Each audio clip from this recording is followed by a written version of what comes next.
Please enjoy this message from David Arquette sent in by the fabulous Carrie Tenney. Hey Ryan, how are you? Thanks for doing the Scream podcast.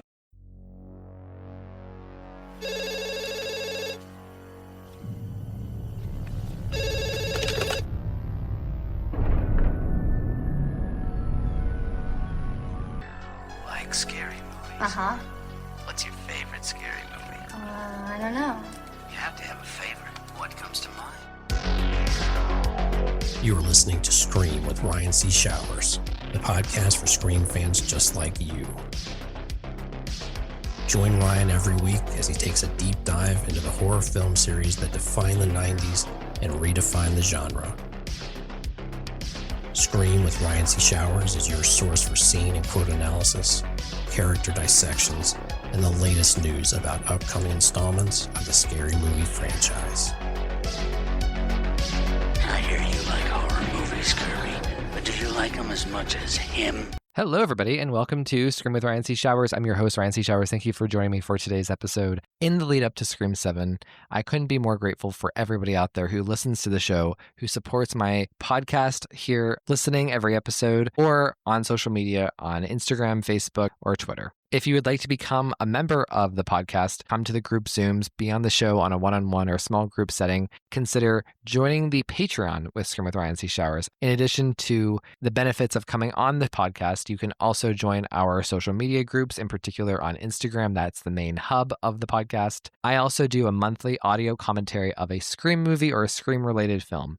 From now through April, we are going to be having a new Scream movie audio commentary. So if you would like to hear my thoughts in an audio commentary form in the style of Wes Craven, Marion Maddalena, et al. Of the original trilogy, please consider subscribing and supporting the show.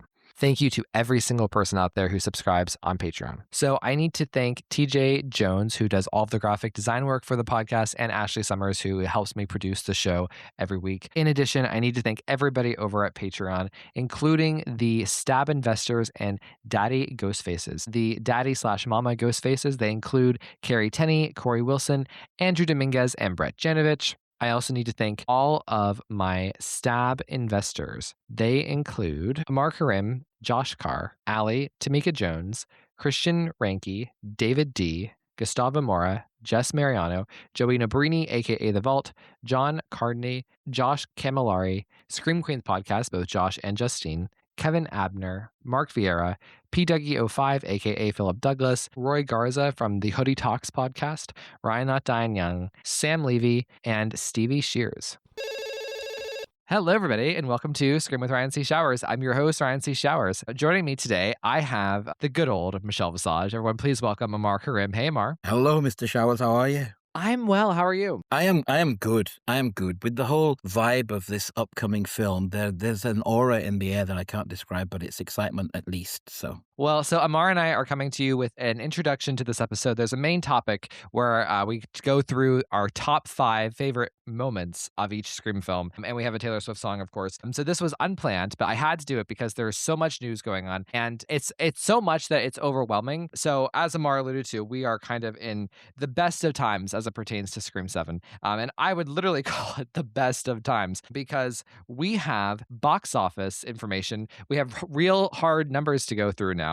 In addition to other pieces of news that have been announced over the past couple of days. But more importantly, guys, we're coming to you at a very crucial time. So we are a fortnight away from Scream 7. So, Amar, for the dumb Americans who aren't Taylor Swift fans who know what this word means, please explain to everybody, what is a fortnight? Fortnight is 2 weeks. Exactly. Period of 2 weeks. So we are literally a period of 2 weeks away from Scream 7. Amar, I have to ask, how does it feel? Surreal, exciting. Honestly, it's always the case of, there's a film coming, that you've seen a trailer, but when you hit that month and then you count down, you think, well, it's literally a fortnight away. It starts to really ramp up. And because you and I have lived Scream for so long, it really is part of our DNA. It really is. So I'm excited, very excited for this film. I have to say, of the 3 films that we've gone through, well, you and I have gone through 4 films, right? With Yeah. Scream 4. But in terms of the podcast and just being in the modern era and like, the people who are in the Patreon group, we've been friends with literally since 2021. And we've kind of lived this experience like over the last couple of years. And I have to say, I think now that we're finally here, we're finally in the era of Scream 7. I think bar none, this is my favorite era. I think it puts the last 2 to shame. Well, I think what's happened with these 3 films at least is there was that excitement. I remember when you said to me, "Oh, they're making the Scream 5," and I didn't believe you. I really didn't. I was like, "Please." And then there was an excitement for 5, and then 6 came out, and we were like, "Okay, that excitement was building." And it's 7 is even more so. I never thought you could be more excited for a film, but you just really do get that buzz going, and obviously Sidney Prescott is back, I have to say, for me, that is, it was with Scream 5, there was such an innocence. Everything was innocent. Everything was untested. Everyone had the best of hopes and best of intentions and most optimism. Scream 6, there were rocky times. I mean, Scream 6, even before the movie came out, but it was still exciting and fun. We were living in the moment, but there was still an element of innocence there. Now, I feel like we went through a loss of innocence from Scream 6 to Scream 7, and now I just appreciate this moment so much more. I appreciate the fact that, like, not only that we're just getting a film, and one, because there was a point where a lot of people were trying to make it so that this wouldn't happen.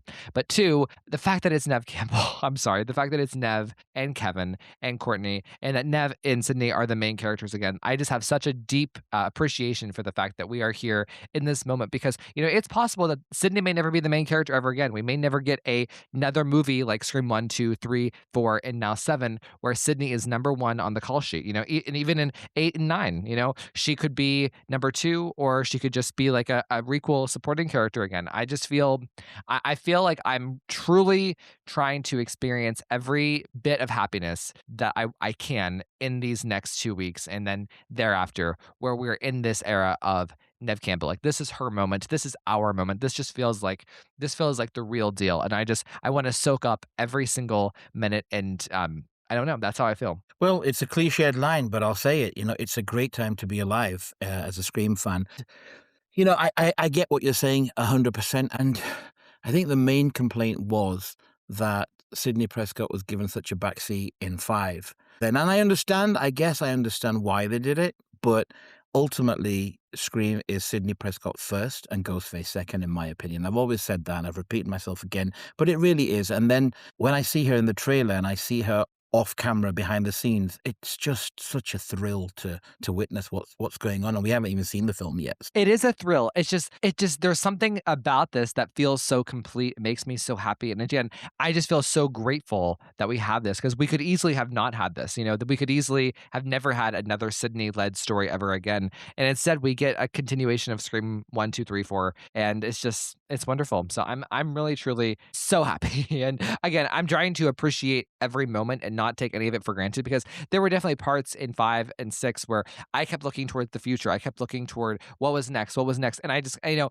it kind of hit me like, this could be it, So everybody, I implore you, on this fortnight before Scream 7, enjoy every second of the fortnight. Enjoy every second of the fortnight after that. So if you're in America, or maybe around the world, I don't know who all watches the Super Bowl. I barely watch the Super Bowl, but Scream 7 had a coveted ad at the 2026 NFL Super Bowl. It was such an amazing thing, because not only did it have an ad, Scream 6 had an ad, it has a huge audience. Over 124 million people watched the Super Bowl. So an audience of 124 million people got to see the Scream 7 TV spot, which is insane.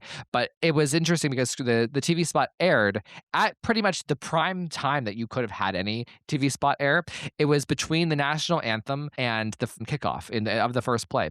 So literally, the moment everyone's tuned into the TV is when they saw Scream 7. It basically started out the game. It was the first advertisement of the night, which is insane. So, Amar, any thoughts on the Super Bowl? Well, I know that I was asking a lot of British friends, obviously, that watched the Super Bowl. Unfortunately for us, we didn't get to see those particular ads, but we know that in America, people, in fact, I know that even Americans weren't aware. The people that are not on Twitter, the people that don't go on social media enough, I guess, weren't aware that there was another Scream film coming. So that piqued interest. And I just want to add that even going to, I said this to you the other day, I went to the cinema to watch a film and they finally showed the Scream 7 trailer and there were people in the audience that went, oh, another Scream film, we should go watch that. And I was like, well, this is why you have adverts and this is why you need trailers. And even people outside of Twitter and Instagram are now aware that there is another film coming. And one person did actually say, and she's back. Oh my God, I love it. I love it. Oh my So, God. yeah. Well,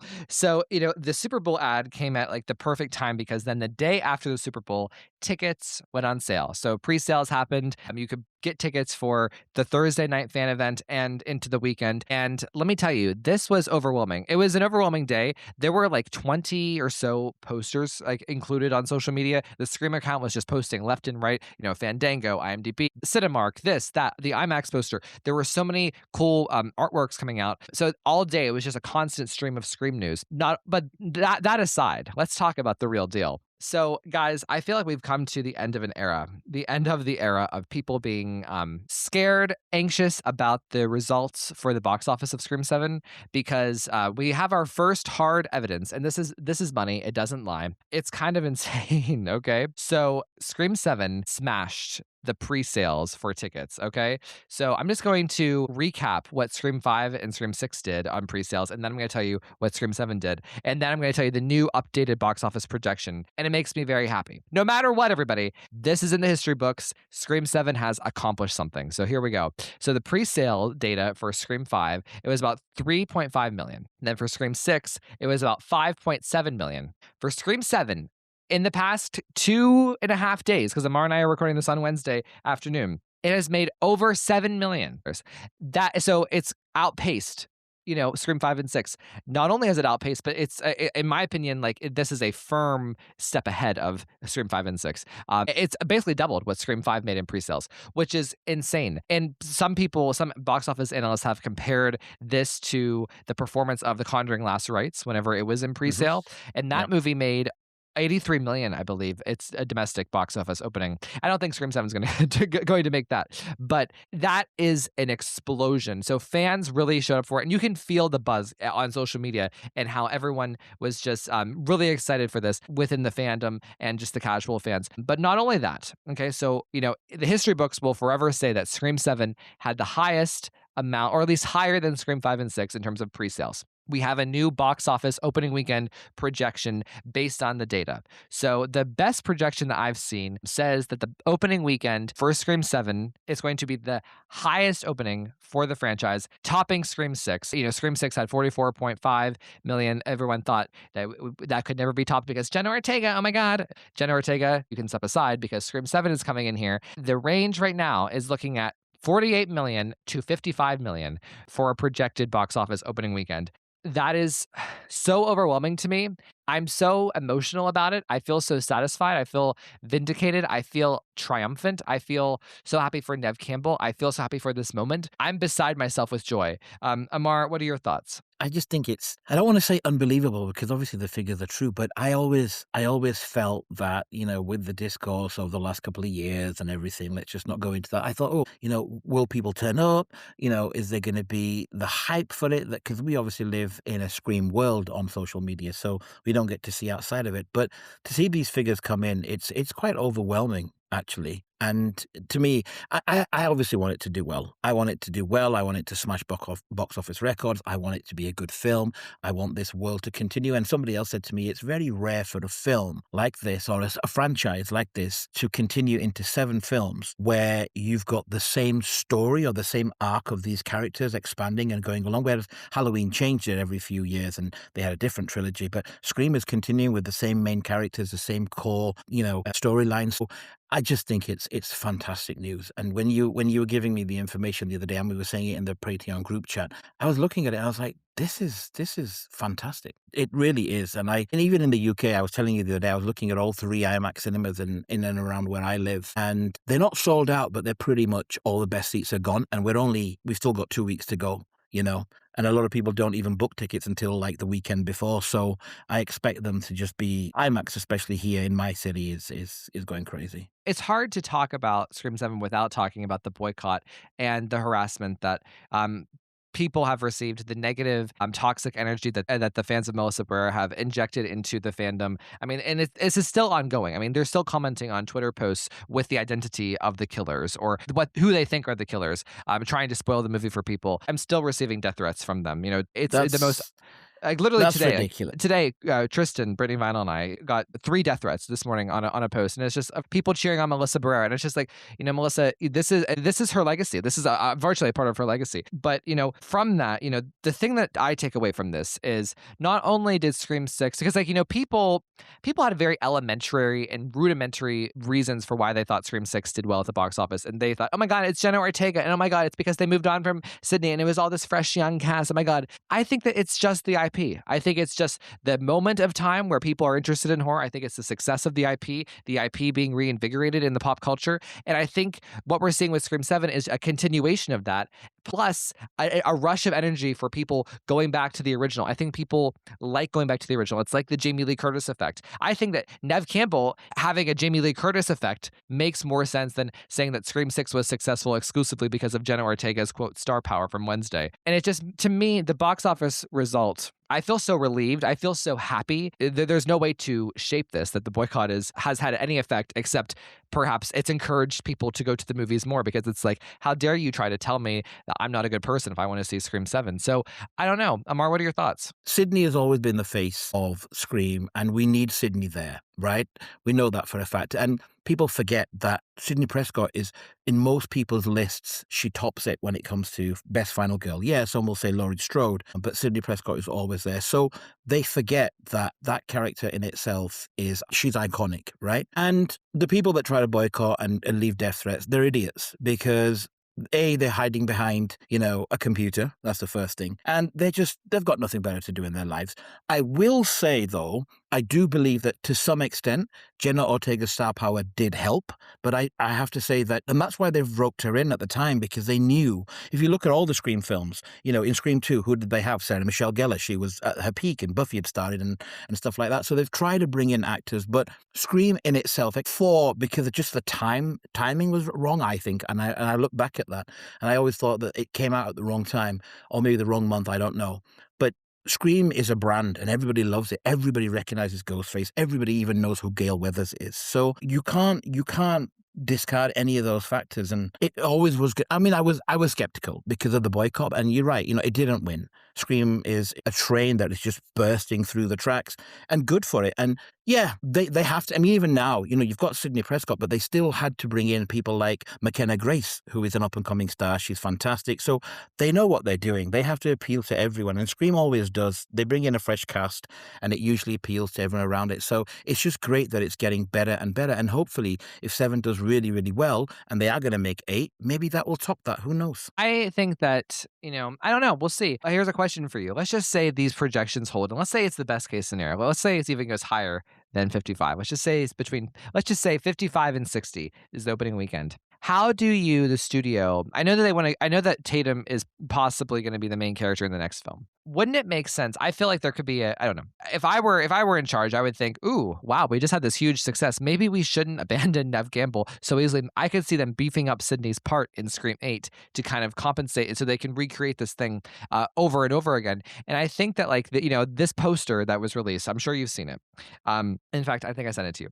There's a poster that was released on Monday. It was like the first one that kind of kickstarted all these posters that has Nev and Isabel. There's like alternate shots of them from the main cast poster. And it's the tagline, it's just the two of them, and there's a knife in between them. And the tagline says, like mother, like daughter. Like daughter. And I just feel like, ooh, wow, this is the marketing campaign that I think is really bringing people in. I think it's the story. I think it's the fascination that it's the original coming back, and now it's her daughter. And I think that possibly, you know, they're going to double down and maybe just beef up Nev's part a little more than they originally had intended. What are your thoughts on that? Well, they can easily do that, because I think the studio execs or whoever's there in charge needs to understand, because, well, they do understand, because look, even though 5 and 6 were very successful, they've realized we need to give Neve Campbell her worth. So clearly they've paid her the right amount that she deserved, and of course she deserved it. She did right to ask for it. And they've given her what I assume will be the biggest part in the film. So for them to move over to Tatum isn't a bad thing just because she's the next generation and she's obviously Sydney's daughter, but they can't discard Sydney Prescott, right? They need to give her, if not the main role, at least something like Courtney Cox has in Scream 2 or even Scream 3, just so she's there, that presence, because I think it would be a mistake to completely disregard Sydney, or at least give her, a small role. It wouldn't work. The presence and the aura of Nev Campbell and her acting is what really drives this forward. You could have Alicia Witt, as Sydney Prescott. It would never have worked. It really wouldn't have. So they've got the right actress, they've got the right character, and they need to give her something. And what I'm also saying is that I don't mind them giving Tatum a lot of screen time as long as the presence of Sydney Prescott is there. So both of us were thrilled with the box office. To me, it's a dream come true. This is what I wanted. And honestly, I'm not thinking about the day to day. I'm thinking about the legacy. I'm thinking about how are people going to remember this? How are the history books going to be written about this in 10 years? I want this movie. I want the Nev Campbell return, the Kevin Williamson directed movie, to be the number one at the box office. To me, that was really important. And I mean, it still hasn't happened yet. I mean, it's happened a little bit. We have at least $7 million under our belts, right? But and the momentum is going in that direction. In some ways, I think this could even do better than Wuthering Heights, which is coming out at the end of the week. That was originally projected to do really well, and now it's kind of inching down a little bit. I mean, Scream 7 could be the biggest movie of the year, literally. For a little bit, which is really exciting. So we're really on board. It's such a great thing. It's so satisfying, and I couldn't be happier that it's happened. But in addition to all of this, we are drowning in Scream news and Scream stuff to talk about. In terms of Nev Campbell and Courtney Cox are going to be on the Kelly Ripa show. Nev Campbell's going to be on The View. Nev Campbell's in Paris right now promoting the film. There was a big Q&A event with Isabel, Kevin, and Nev last week. We are bursting at the seams in terms of Scream content, but no better expressed and no more accessible than the Entertainment Tonight featurette. So Entertainment Tonight did an 11-minute video compilation where they interviewed basically everybody from the cast, and we got to see some behind-the-scenes footage. We got to see some more alternative clips from the film, but we really got to speak with, Nev, Courtney, Isabel, what's his face, who plays Mark? Joel McHale. A bunch of the new teens. We talked to Jasmine. We talked to Mason. It's a really fun peek behind the curtain at Scream 7. So Amar, what did you think of the Entertainment Tonight segment? Fantastic. It's funny because Ryan messaged me earlier and he's like, so we're going to talk about this. And I was like, about what? And he's like, did you not see it? And I was like, no. He's like, where do I have to hold your hand and everything? So I quickly had a look, and again, all these things do, every time they release a new poster or a new snippet or a little scene, it just whets my appetite even more, gets me more excited. And I can't express how much I love behind the scenes footage. I love when you can see what they're doing and their interview, and that they've just filmed a scene at the house, and either it's mid-scene or at the end of the scene. Already I was like, ooh, I wonder what scene this is, and where are Chad and Mindy at the time, and you even get to see Celeste and McKenna just give a little bit of their information and stuff. It got me really excited, and you know what? For the first time, I was actually excited to see Joe McHale. I think, this guy could do quite well, actually. Obviously, we were all missing Mark Kincaid, because that's what we assumed, or who we assumed would be the husband, but this guy looks like, he really is thrilled to be there. And obviously, every actor would never say, I'm not happy to be in this film, but you can just tell. I mean, I was jealous. I was like, why am I not on set? At the end, the whole 11 minutes was just, I was glued to it. I was glued to everything, and I was listening intently to each and every single actor and little bit of scenes, and they even discussed something about the jacket and stuff, and I was like, ooh, yeah, cool. So it gave me vibes, good vibes. So, there were 3 takeaways I had. One, I think that the narrative about Scream 7 is really well developed here in terms of this is Nev Campbell's big return to the franchise as the main character. Courtney Cox is the only actor who's been in the 7 movies consecutively, and Kevin Williamson taking the mantle. Those are the themes that run through this video, in addition to just the actors talking about how much fun they're having and whatever else. But so, that's my first takeaway, is the narrative control. 2, Amar, can you guess what my favorite part of the featurette was? No, you've put me on the spot. I can't. No, just tell me.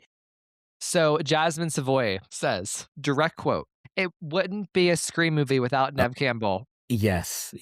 It's, you know what? When I listened to that, I was like, That's funny. That's like funny because clearly she was in a film that didn't have Nev Campbell. So, it's the irony in that itself. The irony in that. And I mean, I don't think that Jasmine Savoy was saying this, like, I don't think the studio was making her say it. I think that's ridiculous. I think she just said it because that's how she felt at the moment. I think she was just kind of swept up in her job and the future of the franchise as she sees it. But when she said that, I was like, wow, isn't it funny just how fast the night changes from the core four, Sydney deserves her happy ending, to now it wouldn't be a Scream movie without Nev. Well, she's not wrong though, is she? No, Really? and Jasmine, you are proving the fucking point. You have proved the point that we have been talking about for the past 4 years. And notably, this is a really fun way to end, is Nev Campbell was directly asked about Scream 8, and she seemed pretty happy about it. She's like, yeah, let's get through this one and, let's do it. So she seemed pretty excited and like that it would follow if we all show up for 7, which, as the box office receipts say, we are. Can I ask you a quick question, actually?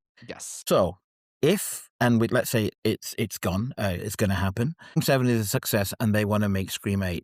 Do you think they should make it immediately and possibly film 8 and 9 together, or do you think we should have a gap of a couple of years? Because I asked this question in the group and I got different. I know what my answer is, but I got a lot of different answers and I was surprised by that. Well, so my answer to this is I'm going to give you like a little bit of both. So my answer is I would love for nothing more than for Scream 7 comes out February 27th, that March 8th, okay, that we get an announcement that Scream 8 and 9 have been greenlit, starring Isabel May and Nev Campbell, directed by Kevin Williamson, and Courtney Cox. Let's just throw all 3 women together. Kevin, he's going to co-write and direct both 8 and 9. Those are that consistent talent is happening. We're locked in. Both are greenlit. We're working on it. Do I think they have to be filmed back to back? No, but I think that I would love an announcement and a confirmation that yes, this is a trilogy. We're doing this. We're taking this seriously. If they do make $50 million opening weekend, there is no reason not to greenlight both 8 and 9 and just let everybody know, hey, it's coming. Do I think they have to be filmed back to back? No, but I think it would be nice to know that everyone has signed on and we're doing both. So, Amar, with that, what are your thoughts? Yeah, I mean, the only reason I said I wanted it to be back to back was just so that it's done. They don't have to be released together. But I just think that with people, I've always get nervous about who is going to come back. Life is unpredictable, all of that. But I do want another Scream film, pretty much, within a year and a half at least. Right? I don't want to wait 2-3 years for another film. So here's a question. Would you, and I think that that's going to happen. I think we're going to get Scream 8 next February or next March. I would be shocked if not, or maybe even Scream 8 comes like next October, like maybe October of 27. But here's the thing. Do you stand by that statement if it is rushed like Scream 6 was? But okay, I think if Kevin Williamson is there, don't forget Scream 2 was rushed. In fact, I know for a fact that Scream 2 was being written whilst it was being filmed, and look how that turned out. Okay, yes, we know we had Wes Craven, and he really took control.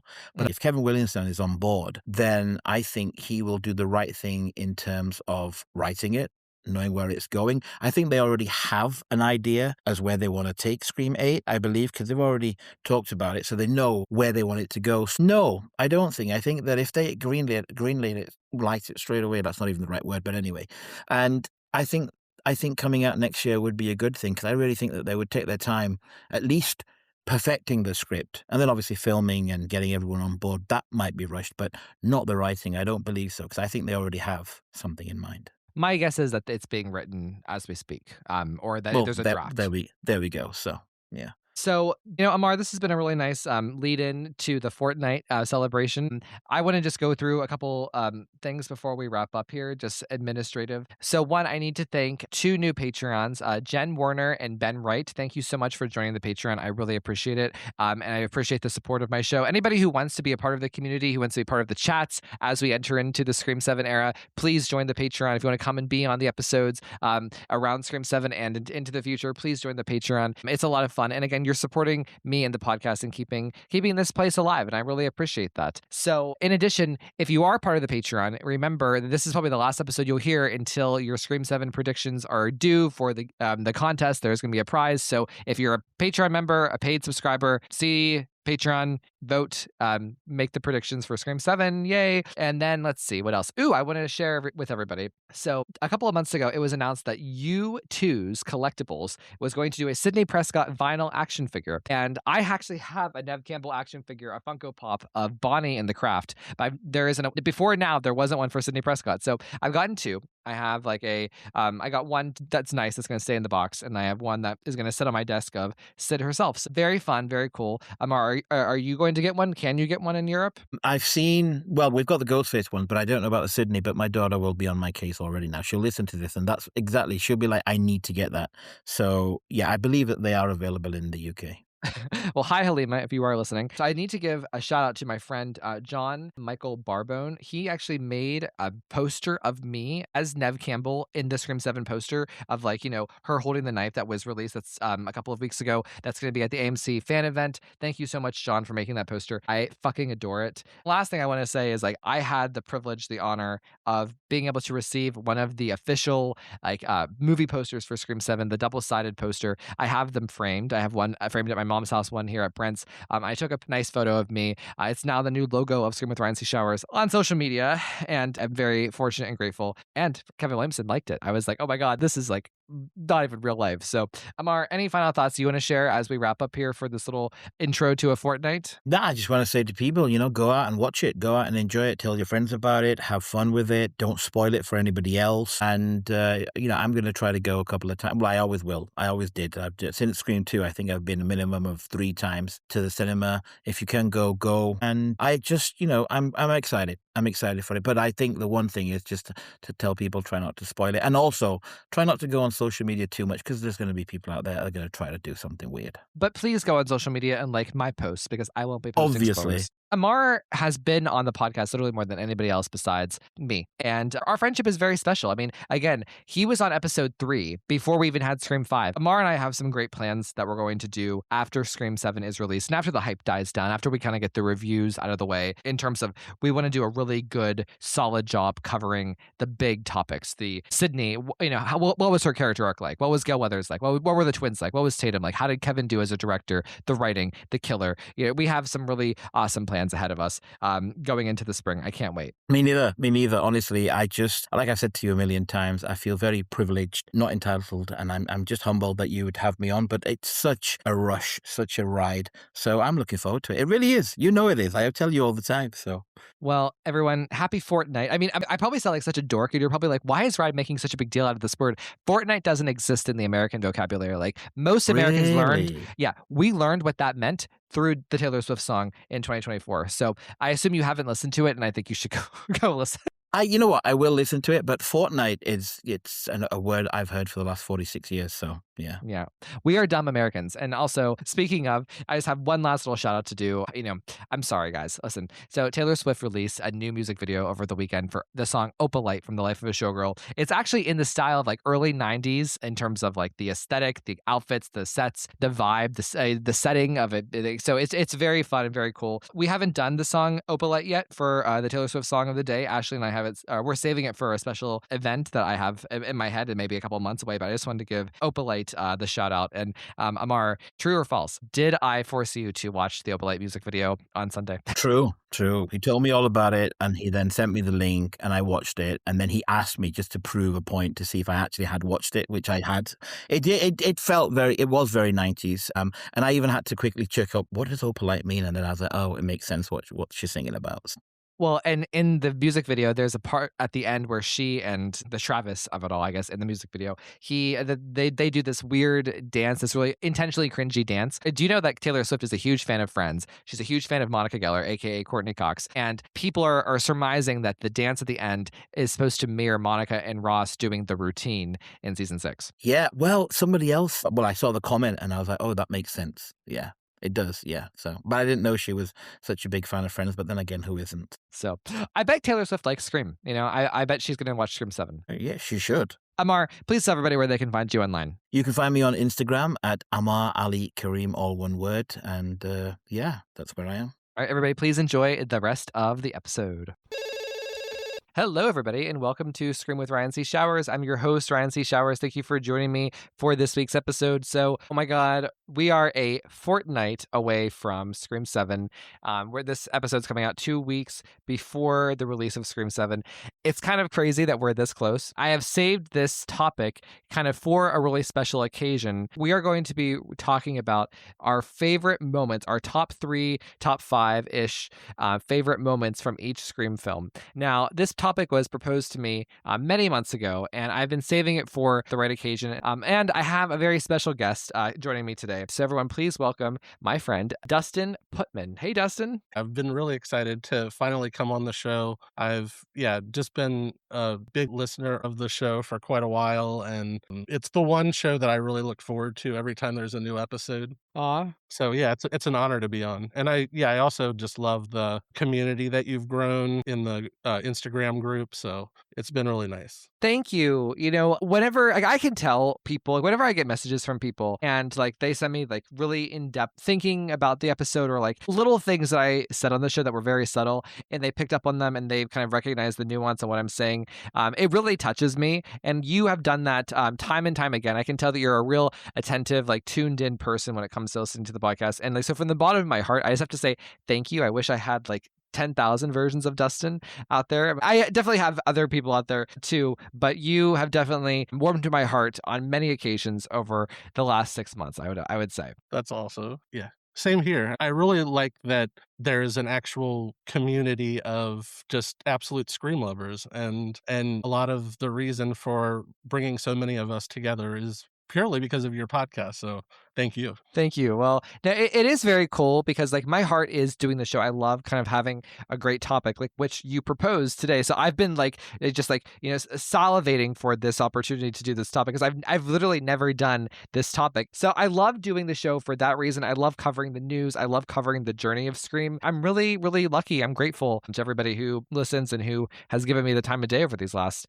5-6 years. So thank you. I may be the Scream podcast guy. For a long time, I considered myself a film critic. I was involved in the Oscar world, the awards punditry world. I've written reviews. So I'm very well versed in film. And one thing that I think is really cool about you is that you are also a film critic and you published a book of essays about film.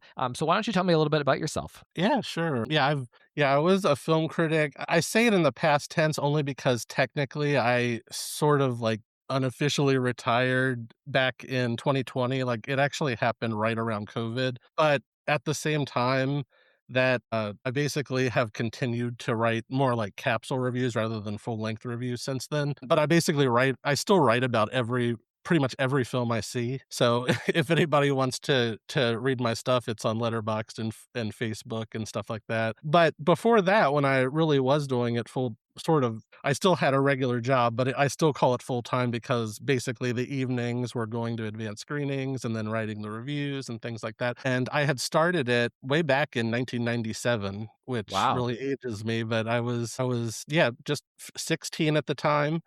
And I wrote online reviews. I had my own website, thefilmfile.com and I still have it, but I wrote up until 2020. Wow. And yeah, I've always had I love all types of films, but I've really had a passion for the horror genre ever since I was a child. Like my parents probably allowed me to watch horror movies a little bit earlier from what most people would think. Like I was the type of person who would go to the video store when I was 5 years old and rent Friday the 13th.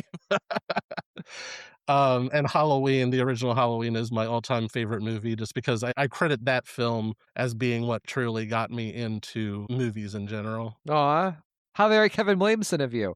But yeah, so when I did because I had written so many reviews over the years, I basically decided that it would be a great opportunity to compile 150 of them in this book, The Fright File, 150 films to see before Halloween. And it's horror and horror adjacent films and just essays of ones that I have passion for. Right. So what Dustin is alluding to is his published book. It's a book of 150 film essays in hardback. You can get it on Amazon or wherever. Dustin sent me a copy. It's beautiful too. I mean, like the picture of like Psycho on the back and like, oh, there's you. So I haven't read it all, but I've definitely perused it, and I am excited to read it because I find your writing to be really.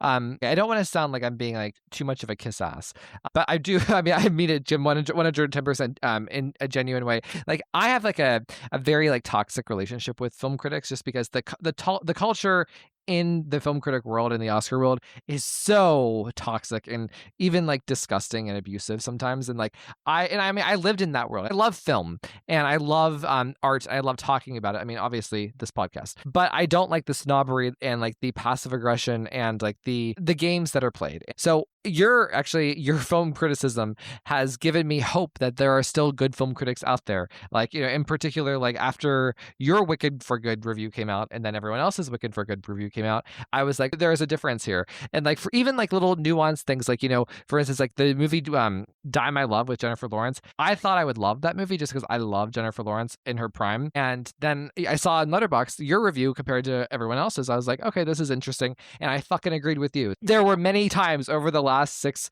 months since we really became friends and really connected, where you've kind of renewed my faith that there are still good film critics out there. And like in terms of just like the thinking, the writing, I found your writing to be very deep. And I was reading the Scream chapters in this in the Fright File, and I was just very moved, and I could recognize the talent and the sentence structure and the way that you conveyed your ideas. It kind of swept me off my feet in a way. Thank you. And yeah, that's touching to hear, but I really agree with you in a lot of ways, and I also feel like that was in part why I sort of got out of officially being a film critic, was because of, I mean, I got into it because I loved it. I loved movies.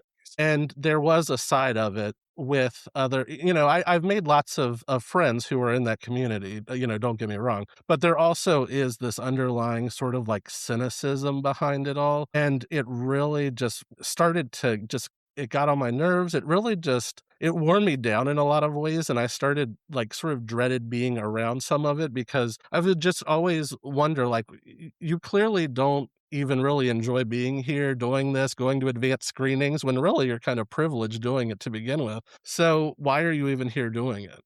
So privileged. I mean, that's the thing that gets me. Like, these people they have so many opportunities that other people would kill for, and they act like it's a huge chore. That'd be like me complaining about, having to cover the Scream 7 trailer. You know what I mean? Whereas, like, I'm dying to cover the Scream 7 trailer. I think that passion is really important to one's work, and I think that darkness that you're talking about, I think it comes through in a lot of film critics. But I also just don't like the games that people play.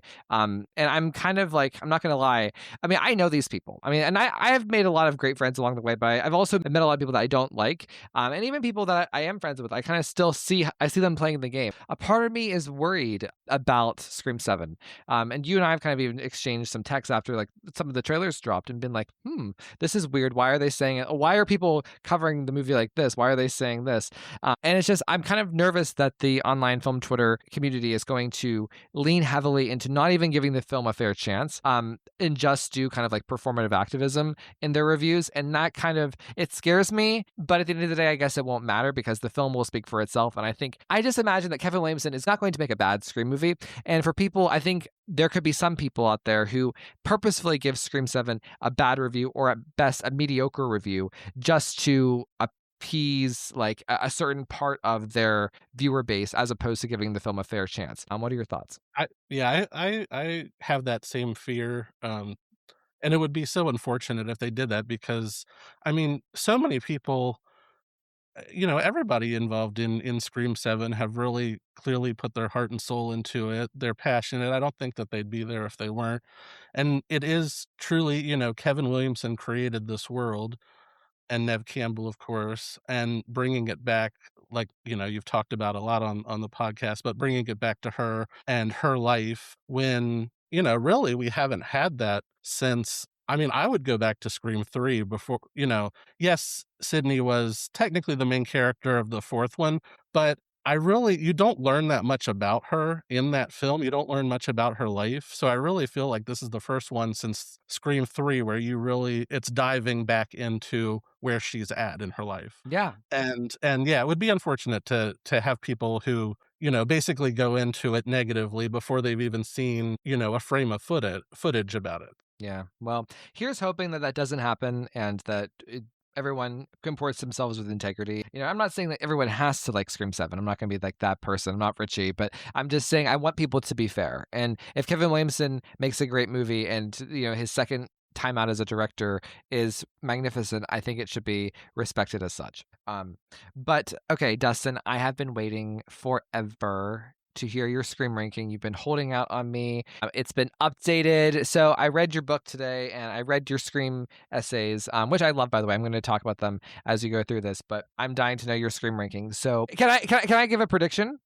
Oh yeah, sure. Okay.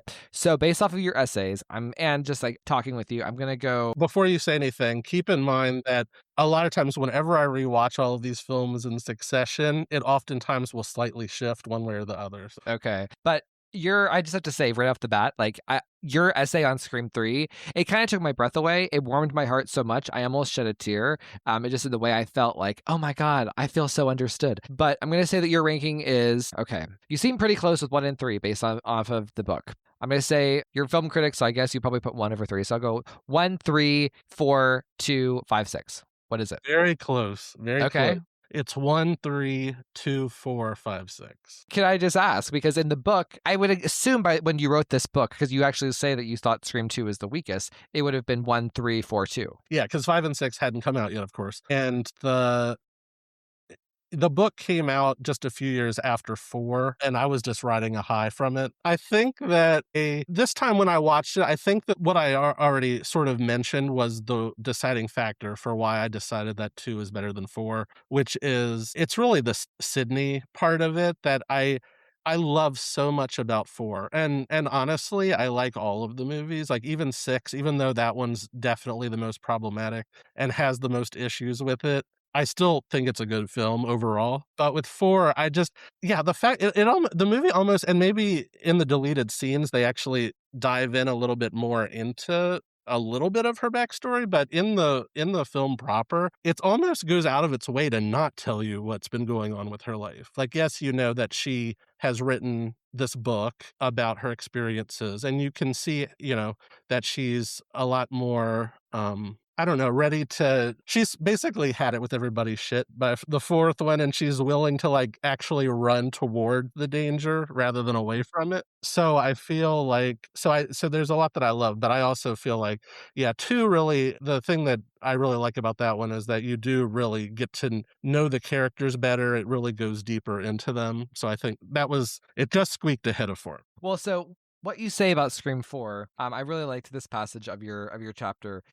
Page 382, you say, to see how this expertly constructed house of cards plays out was one of the most significant cinematic pleasures of 2011. The ideas and subtextual depth lurking just beneath the surface never seems to end. Its look at the wolfpack nature of current press and media colliding with the perspective and all too valid observation of how the gravity of calamitous events and what they mean fades over time. I thought, based off of what you wrote about Scream 4 in general, I felt like you really understood and captured the beauty and the verve and the urgency of the message and the themes of Scream 4. I felt like in your essay today, it was just like, you completely understood the culture and the themes and like the technology in particular. I was just like, wow, he gets it. Yeah, and one thing that I don't mention in the essay, just because at the time that I wrote it, I really didn't want to, I didn't want to give away the ending, so I couldn't really dive too deep into that part of it. Mm-hmm. But it just impresses me every time that I see the 4th one, just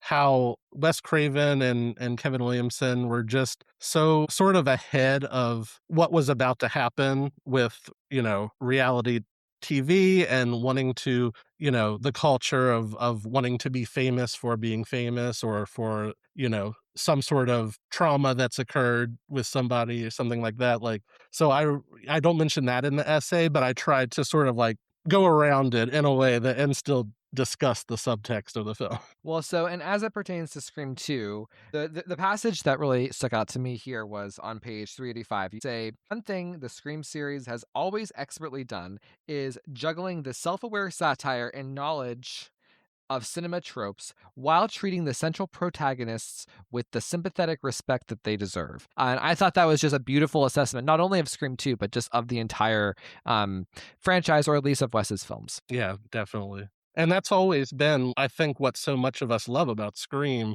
is that it's not just about, some killer running around, stabbing people, but it actually does focus so heavily on the characters and the effects that these traumatic, tragic events have on them. Yeah.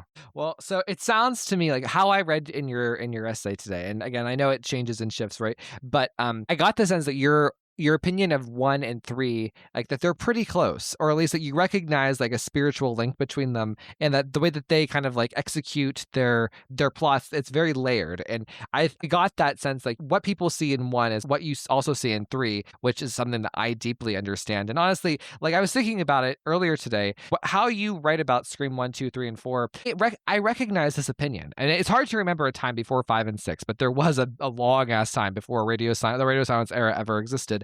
Sure, there were people who said like, oh, 1, 2, 4, 3, or 1, 2, 3, 4. Like those were the common opinions. Every so often, you would get somebody like this, like a critic or someone online or a writer who would say like 1, 3, 2, 4, whatever. And I just recognize your perspective. It kind of almost made me nostalgic for a time when there was this understanding of like 1 and 3 without the context of radio silence. Yeah, and yeah, I agree with that. And I feel like, yeah, with the first one and the third one, yeah, I've always they've sort of like been in concert with each other for me. Like I really feel like they do complement each other in a lot of ways, and the third one allows you to reassess the first one in a lot of ways once you find out certain things in it. And I also find it interesting that the first 3, like, each one is in a different setting, like, it's high school, college, and then adult, at post-college, and also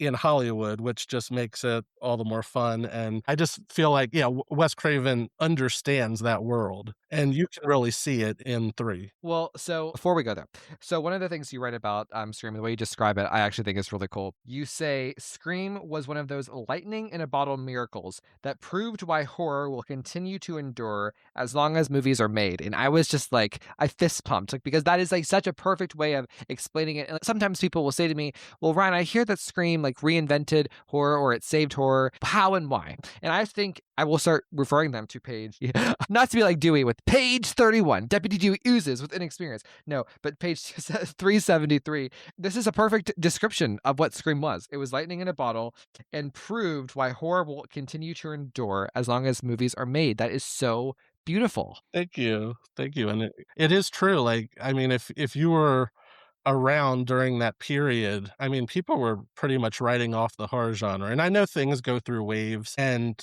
certain things are in and then they're out and that sort of thing.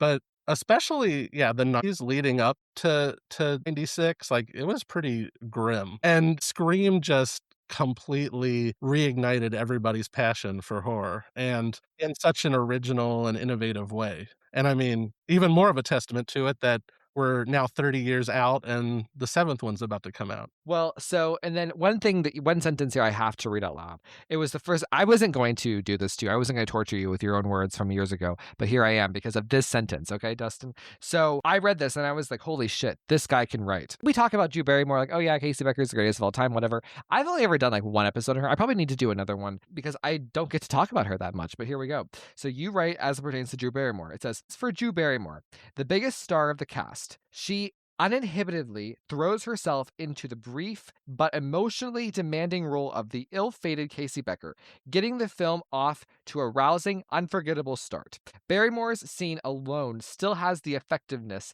to send chills down one's spine. I read that and I was like, oh my God, like that is so perfectly conveyed about that opening scene. Like you completely nailed the essence of what made Drew's performance so good and what makes that opening scene so good. Yeah, and yeah, if you ever do another episode about Casey Becker, you can think of me because I would love to talk about her more because she's one of my favorite characters in the whole franchise. Well, I mean, if you listen to all the episodes, you'll know that this is how great episodes are born. Consider yourself booked.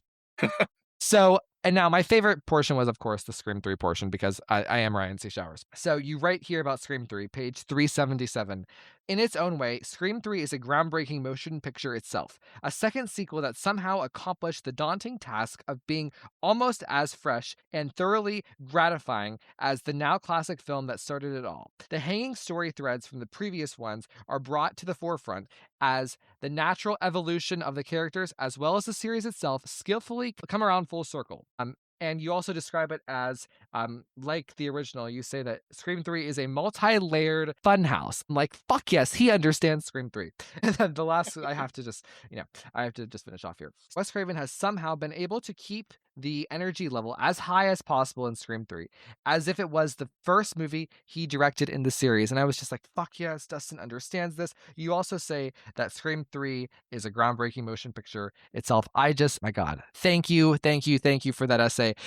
One day I'm going to get drunk and I'm going to read this entire essay, record it, and publish it on the podcast without telling you. So everyone, this is the Fright File, again, by Dustin Putman. So thank you so much for letting me torture you with that. No, thank you. I'm flattered. Well, so now that we've gone through that, please tell everybody what your Scream story is. Oh, okay. So, yeah, I was thinking about this today, and I was trying to figure out. So I didn't get the internet until 1997. So I was without AOL, and I was like, how did I first find out about Scream? Because I was looking forward to it long before it came out.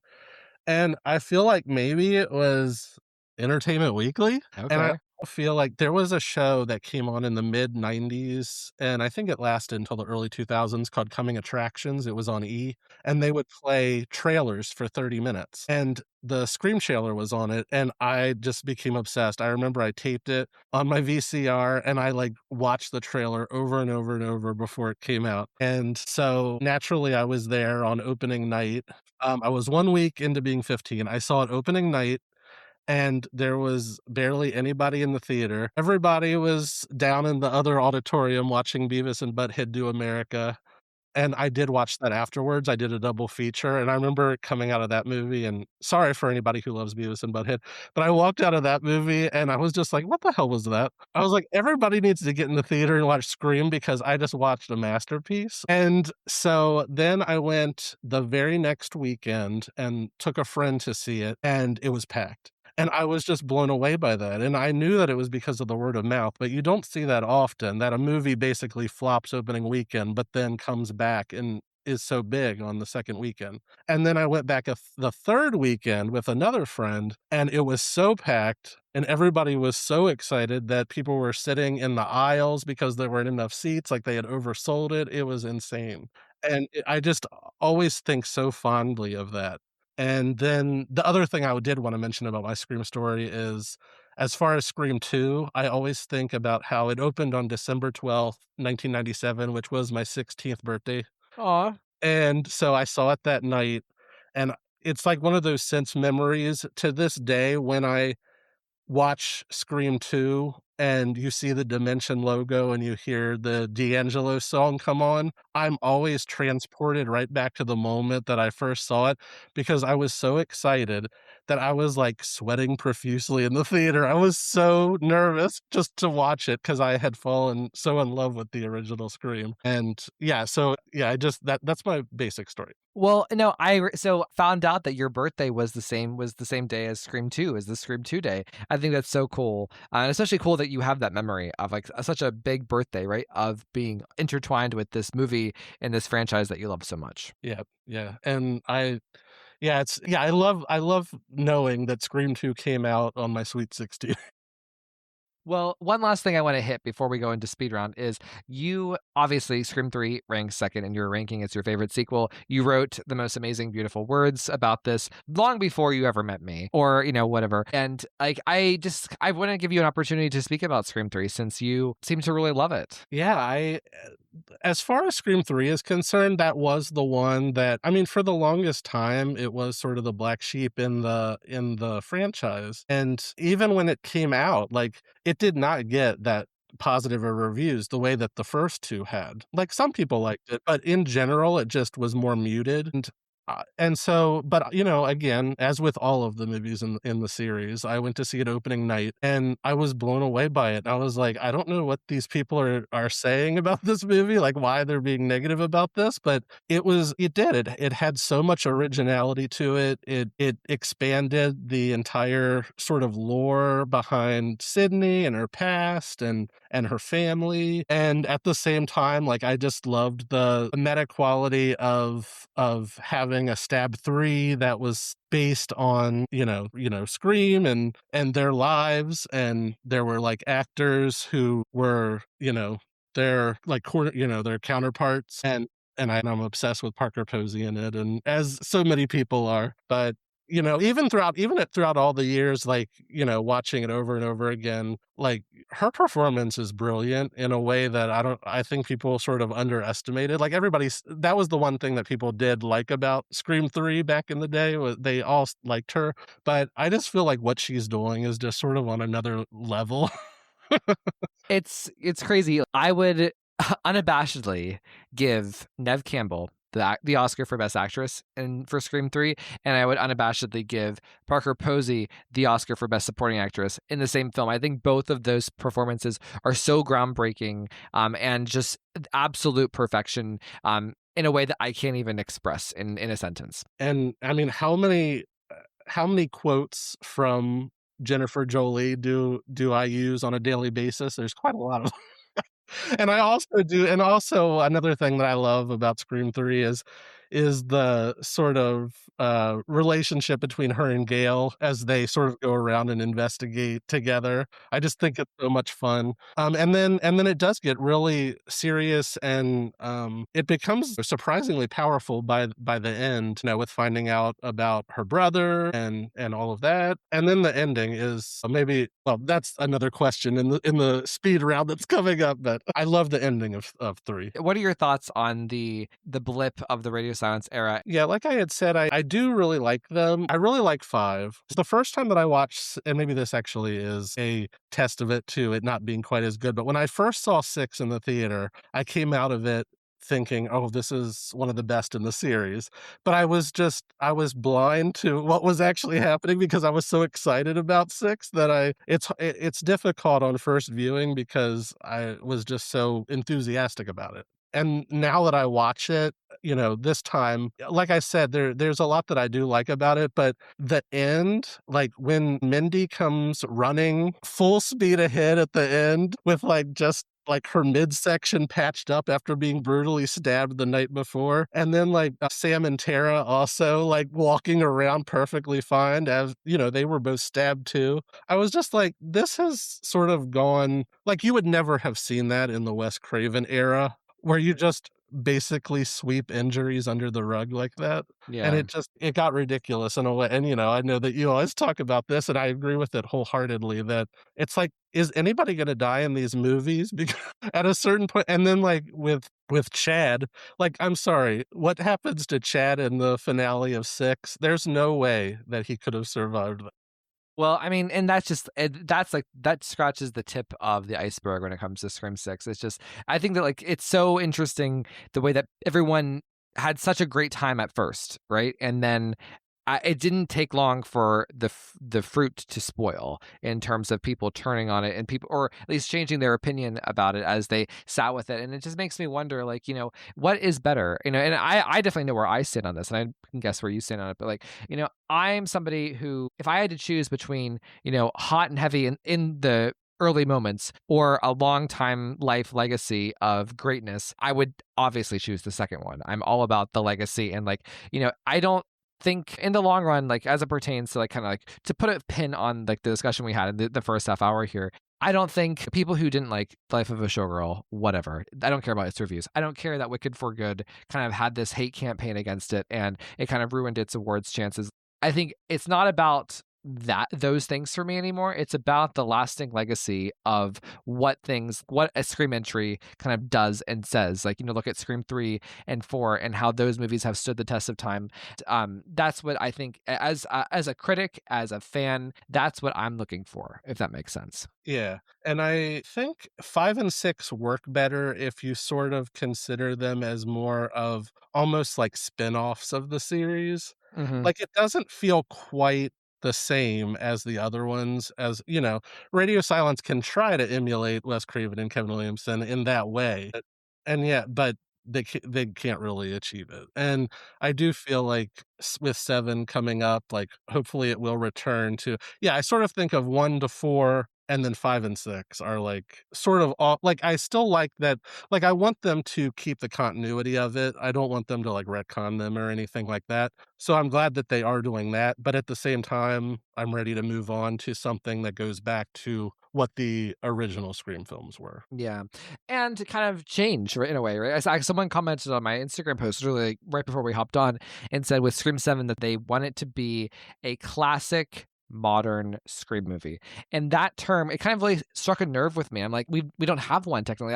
I think 5 is great. I think 6 leaves a lot to be desired as a Scream film. It's pretty good as a normal slasher in terms of like the production and whatever. Like, in terms of having a thriving, amazing movie that we can point to and be like, yes, this is a classic Scream movie that came out in the modern era. Like, I want that. Like, that spoke to me. And I think that Kevin could deliver it to us. And I don't think it's going to be Wes Craven. It's going to be Kevin Williamson. And that is exciting to have this whole potential of like, a filmmaking style and effort that we've never seen before. That is thrilling to me as a Scream fan. Yeah, I couldn't agree more with that. So let's hit the speed round.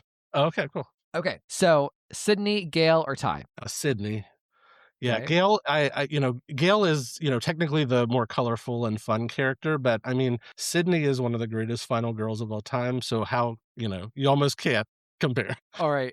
Sam or Tara? I'm going with Tara. I think she's the more interesting and developed character of the two. But when I watch them both times, I know you're not huge on Jenna in 6. Like you oftentimes will mention that she seemed like she didn't want to be there. But even so, even if she didn't want to be there, I still think that her performance is stronger than Melissa Barrero's. In 5 especially, like I watched the opening scene of 5 and I was reminded all over again, like Jenna Ortega can be great. Like she did a really great job. And Melissa yeah, she's very uneven in 5. There's a lot that rings false in her performance. And I did like how in 6, even though 6 is the weakest one, I think that she got better in 6. But overall, I think Jenna is the better actor. So that's I'm going to be interested to see what I think of this question in like 5 years, after kind of like the dust has settled, maybe after we get the entire complete Kevin Williamson era, who knows if they make if they make 1, 2, or 3 movies in the next 5 years, how will I look at this in terms of thinking Sam or Tara? Because everything that you said there, I completely co-sign, but it's so complicated. This is such a complicated question because Sam has never been perfect. Tara was great in 5, and I have kind of issues with 6. It's a weird thing to strike. So I'll just be interested to see how time kind of settles this for me. But okay, Dewey or Chad? Dewey.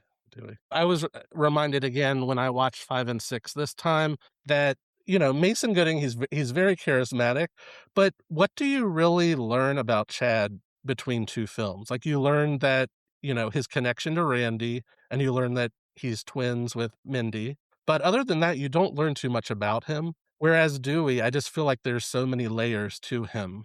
No, well, you learn that Chad is hot. That is what you learn. Exactly. So, speaking of Randy, favorite movie buff? That's Kirby.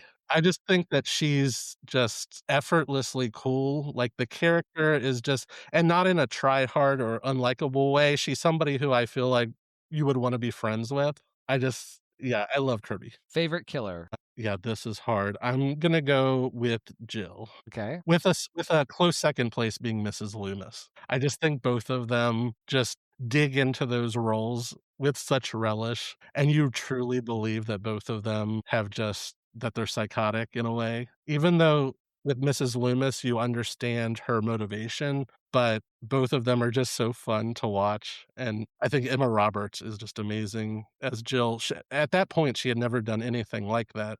she was always playing the more likable, sort of protagonist of the film. And in a way, you think that that's who she is for so much of 4. And it does such a good job of even watching it now, knowing, that she's one of the killers. It works so well. Sort of the intricacy behind her performance and what she's doing, telling certain things without saying them and not letting the audience know what's really going on behind her eyes. Yeah. Favorite opening and favorite finale?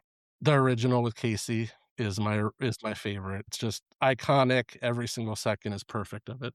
And for finale, I'm gonna go with okay. If I could, I would do a four-way tie with the all four of the first films because there's something about each one of them that I love. But I'm gonna go with 4. Ooh, okay. Even though that's my 4th favorite, I just once you find out that Jill is behind it all, I have so much fun with what she does in that scene and even in the hospital scene afterwards. I just think it's wonderful. Well, I actually think that the first part of your answer, I was like, that's the best answer I've ever heard on this podcast after 290 episodes because they are all so good. All 4 of Wes's Oh, finales. you were gonna make me pick, so I had to come up with one, but if I could, I would say all 4. No, because all 4 of Wes's finales are immaculate in their own way. They're all larger than life and uniquely special in different ways. They're all so different and so accomplished. Whereas, like, with 5 and 6, they literally feel like carbon copies of 1 and 2. So it's just like, I hope that we get a great finale with 7. So that's all I'll say.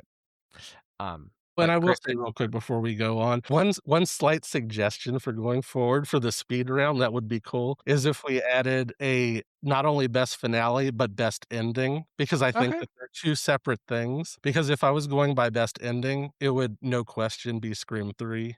The last scene in Scream 3 is one of my favorite scenes in the entire franchise. Yeah, I mean, it's the last sequence in Scream 3, it's amazing. So it definitely has the best ending. It's beautiful. But no, I will take that suggestion because I am going to be redoing the speedrun questions after Scream 7's. Cool. Yay.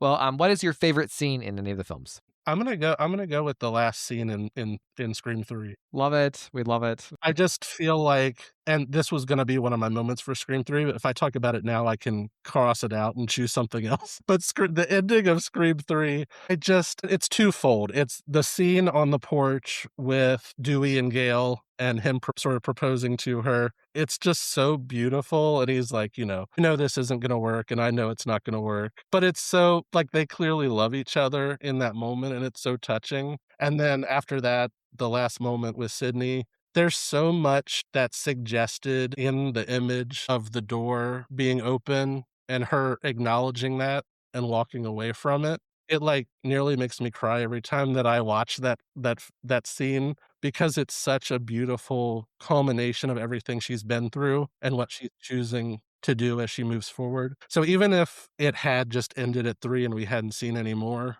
it would have been the perfect ending. Yeah. And I mean, and in some ways, I still think it is the perfect ending, even with all these films in. So the way that you described that, there's so much in that image. It is. There's so many things that Wes is saying and not saying. So very cool. Who is your favorite death scene? People always will probably say either Casey or Tatum in the original, and I can't really disagree in a lot of ways, but I'm gonna go with one that probably nobody's ever said. I'm gonna go with Alison Brie's character, Rebecca Walters in Scream 4.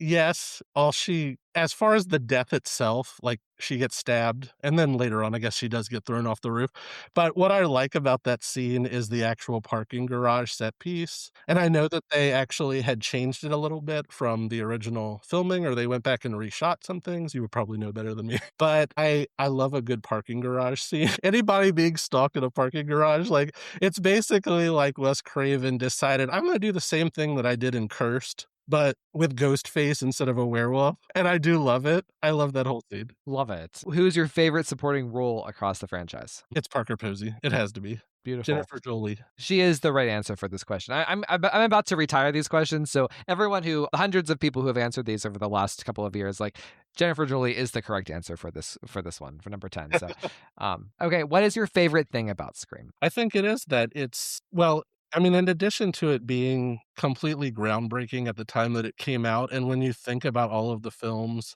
that have copied it over the years or been derivative of it, I mean, it's kind of amazing, like, to even try to put yourself back before Scream. Like, yeah, because so much of what came after it is because of Scream. So, what was the question again? I'm sorry, I got so lost in my What is your favorite thing about Scream? Well, anyway, in addition to that, I think it is because it is about the characters in such intimate way and characters that you really fall in love with. It's not just a bunch of victims, it's people that you really feel like you know, especially the ones that do move across the different sequels and everything. It's like you're just following their lives. And that's why I'm really looking forward to 7 because we haven't seen Sydney in her family, with her family, with her daughters, her husband, and I just wanna see where she is. When I found out that she owns a coffee shop, I just got so excited because I hope that we do get to see scenes where she's, running the shop, and that'll Yeah. be fun. Yeah, I agree. I'm just interested to see what her life is like and what her personality is like in all these years later. Who is she? That's what I want to know. If that's going to answer a lot of questions. It's kind of like, in a way Scream 4 did us a favor because did you watch the show The Good Wife? I haven't. Okay. Have you watched Buffy? Yes. Buffy and The Good Wife both ended. The heroine Alicia and Buffy, they're both like their story is over, but it's open ended. Like the idea is like their future could be anything. So when you give an answer to that, it can kind of stress me out because like, what if I don't like the answer? What if the answer isn't how I feel in my heart? So it's been long enough with Sydney because in my mind, that moment happened at the end of Scream 3. Her future could have been anything. Scream 4 gave us a snapshot, but didn't give us the specifics. So now we're getting the specifics, and it's just going to be very cool to see what that looks like, all these years later. But yeah.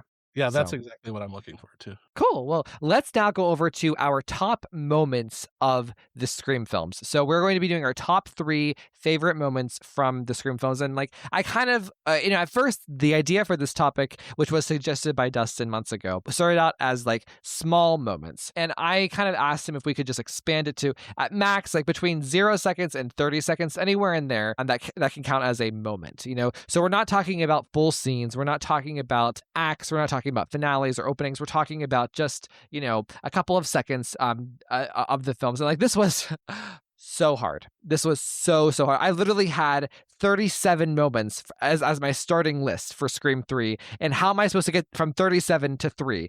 Okay, for Scream 1, my honorable mentions, so number 5 and 4, are Casey putting the hand on the mask, with her bloody hand going onto the mask. That's my number 5. Just the imagery of that, kind of sensational, kind of groundbreaking, whatever. So number 4, this was so hard to leave off my top 3, but it is what it is. It's Kenny's death. I loved the little sequence of Kenny's death where Sydney is in the van. She's there for help. They're trying to figure out the 30-second delay, and Ghostface is smarter than them, and, whatever. I just think Nev's acting in that moment is so gorgeous. I think it's such a sad moment. It's kind of running off of the adrenaline of the big chase that just happened, and it just feels like it's never ending. I just love that. So, number 3. Okay, so here we go. Top 3 moments of Scream 1. Sydney with the gun, not sure who to pick. Stu or Randy. And she says, fuck you both, and shuts the door. That just is like the ultimate badass final girl moment. And then number 2, I have Sydney watching Gail's newscast after school.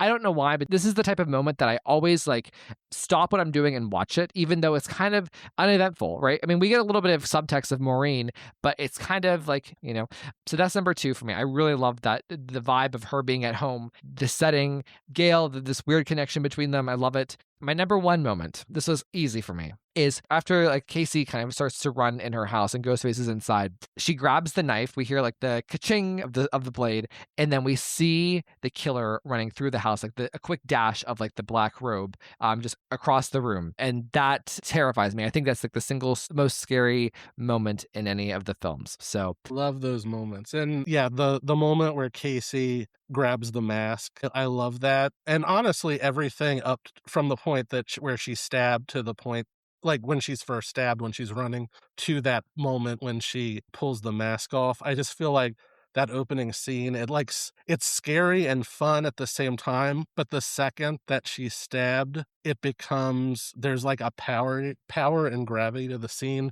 where it stops being fun and it becomes just terrifying, and you really see the effect of the violence on her, and I just love that. And then the other one that we had is Sydney at home. Might be like one of my absolute favorites from the film, because I love movies, especially horror movies, that really take the time to follow a character in their normal, just like home life setting. You know, nothing. I mean, Wes Craven could have easily cut that out of the movie and nobody would have, it could have still gone on without it. But it just adds such a texture to Sydney, her life, her home. You really feel like you're there with her. And there is sort of a low key tension in it too, even though she is there, because you're almost waiting for something to happen. And a lot does happen, but not what you would expect. This is a very small moment in the opening scene with Sydney where Billy comes to her door when they're saying goodbye. I love that Don't Fear the Reaper is playing, and when they are saying goodbye at the window, the lyric about Romeo and Juliet plays, Mm. and I absolutely love that. Like, it had to have been purposeful. Like, there's no way that it couldn't have been, and I feel like it's something that you could miss and not really notice, but I love that. And then I do basically, this is building up, Gail and Dewey's relationship, and I do love the moment where they're walking down towards the end where they're walking, searching for the car that people had apparently found alongside the road, and they sort of fall into the bushes. And she says, "Is that what you're looking for?" And he just sort of looks at her and says, "My whole life." And I just love that. It's so sweet. And it really does build the relationship. That Gail and Dewey finding the car was also one of my alternates. That was like, I had to whittle down, but I love that sequence as well. So And then I'll go with Dewey searching through Stu's house, and it's time to the Halloween score on the TV, with him sort of like opening up the closet, and like you can hear like the score from Halloween at the same time. It's so well edited together and scored. Absolutely love that. no, I love it. And the score for Halloween really makes a huge impact on the ending of Scream 1. So Mhm. I love your choices here. I'm surprised that we had that we overlapped. I didn't think that we would overlap. Maybe one or two, but like the fact that we're already there, I'm loving it. And then the last thing, my last one is I just have always adored the ending, the very end with Gail's report, and the camera sort of goes up into the air and you can see the house and you can see the sun rising in the distance. That's the sort of scope that I loved about the original Scream that I felt like in Scream 5 it lost, because you could tell that it was on a backlot rather than in an actual setting, and I love that. And then, moving into the end credits with "Birds Fly, Whisper to a Scream," it's just the perfect ending. Oh, and also the fact that this time, I don't know if I really even ever stopped to think about it, but this time, as many times as I've seen the original Scream, the opening part of her news report when she says it all started with a scream over 911, I like stopped to think and I was like, what is she referring to? Is she referring to Sydney's mom, Maureen, calling the police while she was being murdered and she screamed? Or was it Sydney dialing 911 and screaming? You never really find out. So, as much as you learn about the backstory and the lore of this world and Sydney's life and Maureen, like it's still revealing things right up to the very last second of the film. Yeah. No, I love that. I love that. And I think if I had to take a guess, I think she's talking about Maureen. And will, kind of shaped the whole narrative. That's my personal niche opinion. Mhm. So, okay, let's go to Scream 2. All right. So my honorable mentions are, of course, this one surprised me that I didn't put this as my top 3, but Dewey getting stabbed in the sound booth and then Gail kind of sinking to the ground as the killer is kind of banging on the thing. I love that moment. It's really beautiful, but I have other Gail moments. Everything on this list is a Gail moment, basically. That was one of my honorable mentions too. Okay, cool. Well, so that's honorably mentioned, but you didn't it's like you're a runner-up, Gail, in the sound booth. So this is a funny one.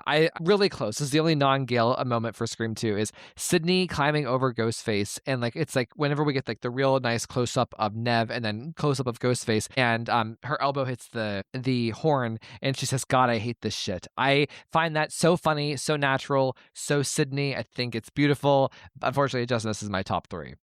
And then Hallie says, "Don't do it again." And just to let you know, that was going to be in my top 3. That exact moment with that line. Great minds. We are connected with an invisible Because string, Sydney Dustin. is she's like, "Why is this happening to me again?" And she's like, "I hate this shit. Why?" It's so true. So My top 3 here is Sydney and Gail and Cotton standing over Mrs. Loomis's body. I just love the way that it's like framed with like the stage lights ahead of them. They're both kind of wounded. And Cotton's in the background. I talk about this moment a lot. It's like the three. It's also, smart of West keeping the 3 most important people to the Maureen story right there as we enter into Scream 3, which would be about her life. I think is great. And then of course that ends with them shooting Mickey. Always a favorite moment of mine since I was a little kid. I just feel like it establishes both Sydney and Gail as like powerhouses in that moment. Awesome. So, Yeah. Those are all great moments. and then number 2, I have Gail on the phone strutting in whenever we first see her.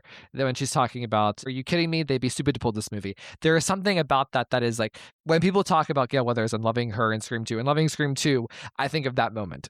So it's just like the best Gail Weathers has ever looked, the sassiest she's ever acted. I just love that Gail Weathers. And speaking of my top moment, and this is weird, but it's one that like I will always wait to go to the bathroom until after it happens.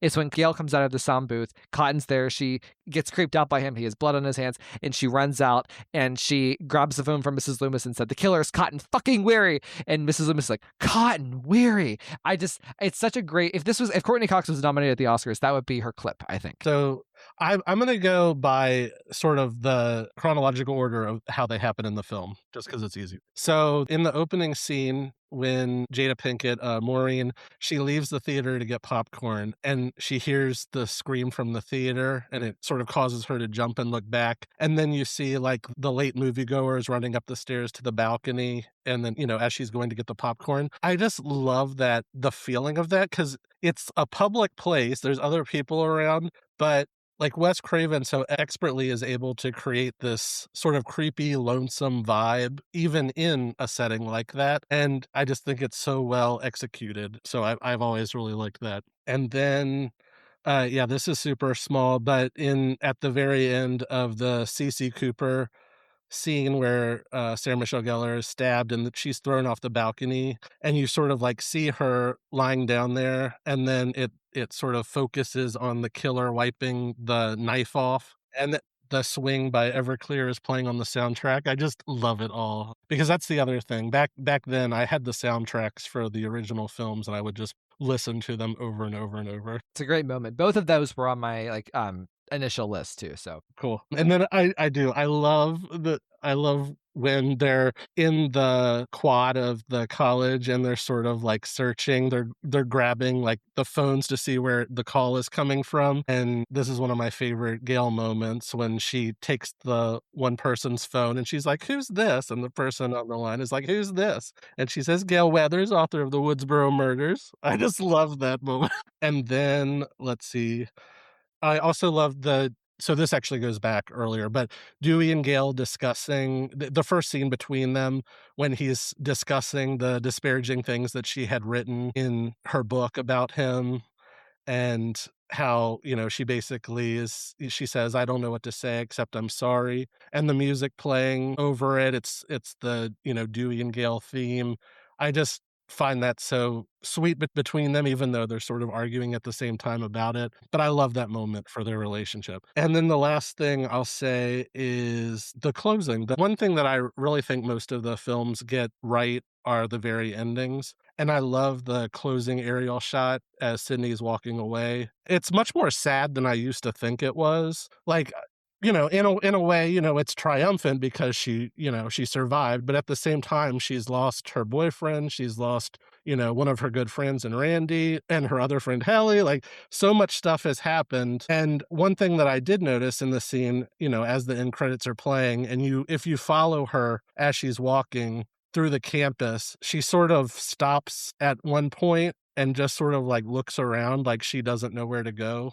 And I just find that so touching and yeah. so just sad overall for her character. And I think it's sort of powerful when you think about it that way. It sets up Scream 3 perfectly for her, and like it leaves her in like the saddest place in order to bring her character arc full in Scream 3. It's beautiful. And it's different than Scream 1. I think Scream 1 leaves her in a stronger place, but Scream 2 I think leaves her very broken. So cool. I like it. I noticed the ending trend here with you, which is nice. So for Scream 3, this was literally an impossible task for me. I literally am sitting here 37 alternates, but so I'll say but I love Sydney's nightmare at her home where her mother comes to the window and is scratching on the glass. It's unlike any other scene, I think, in the series in a lot of ways. It almost has a sort of supernatural bent to it, but I also find it one of the creepier moments in the whole series, and it's just so well done, and I also do think it sort of gets into Sydney's subconscious in a way for a minute to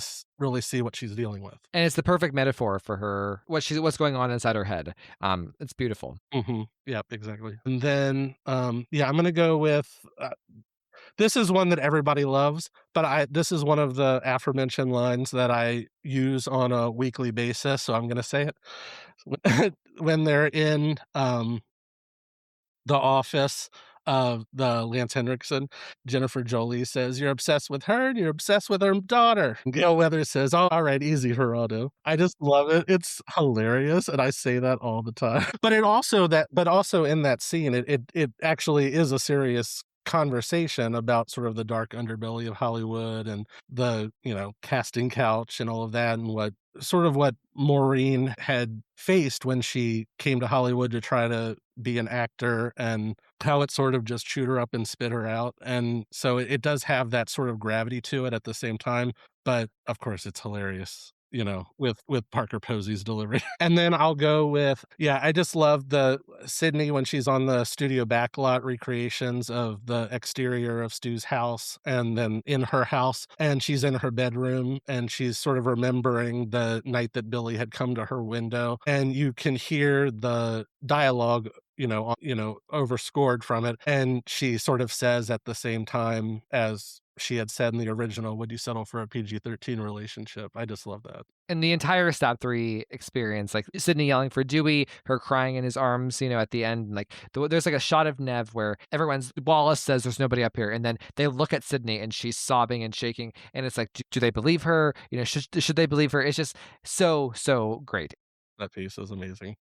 It's the most like psychologically powerful thing that Wes Craven, I think, ever did. So, and then last one I'll go with is, yeah, I just again, it's more of a quote, but in the showdown with her and Roman at the end, where she basically just gets fed up and she's like, "Would you stop your whining and get on with it? I've heard all this shit before. Do you know why you kill people? Because you choose to. There's no one else to blame. Why don't you take some fucking responsibility?" Oh my gosh, that's one of my favorite Sydney moments. And to follow it up, the fuck you, when if I was to be asked, like, what my favorite Scream quote is, I would say that. It just that entire exchange, it's so good. And that was one of my top fives. I'm going to go with mine now. So I have this was impossibly hard, but I'm going, here it is. I know I sound like such a douchebag, but I don't care. It was, this is really hard. This is like my top 20 probably would be equivalent to like my top moments for the other films. Like that's how much I love Scream 3. Oh, I love it so much. So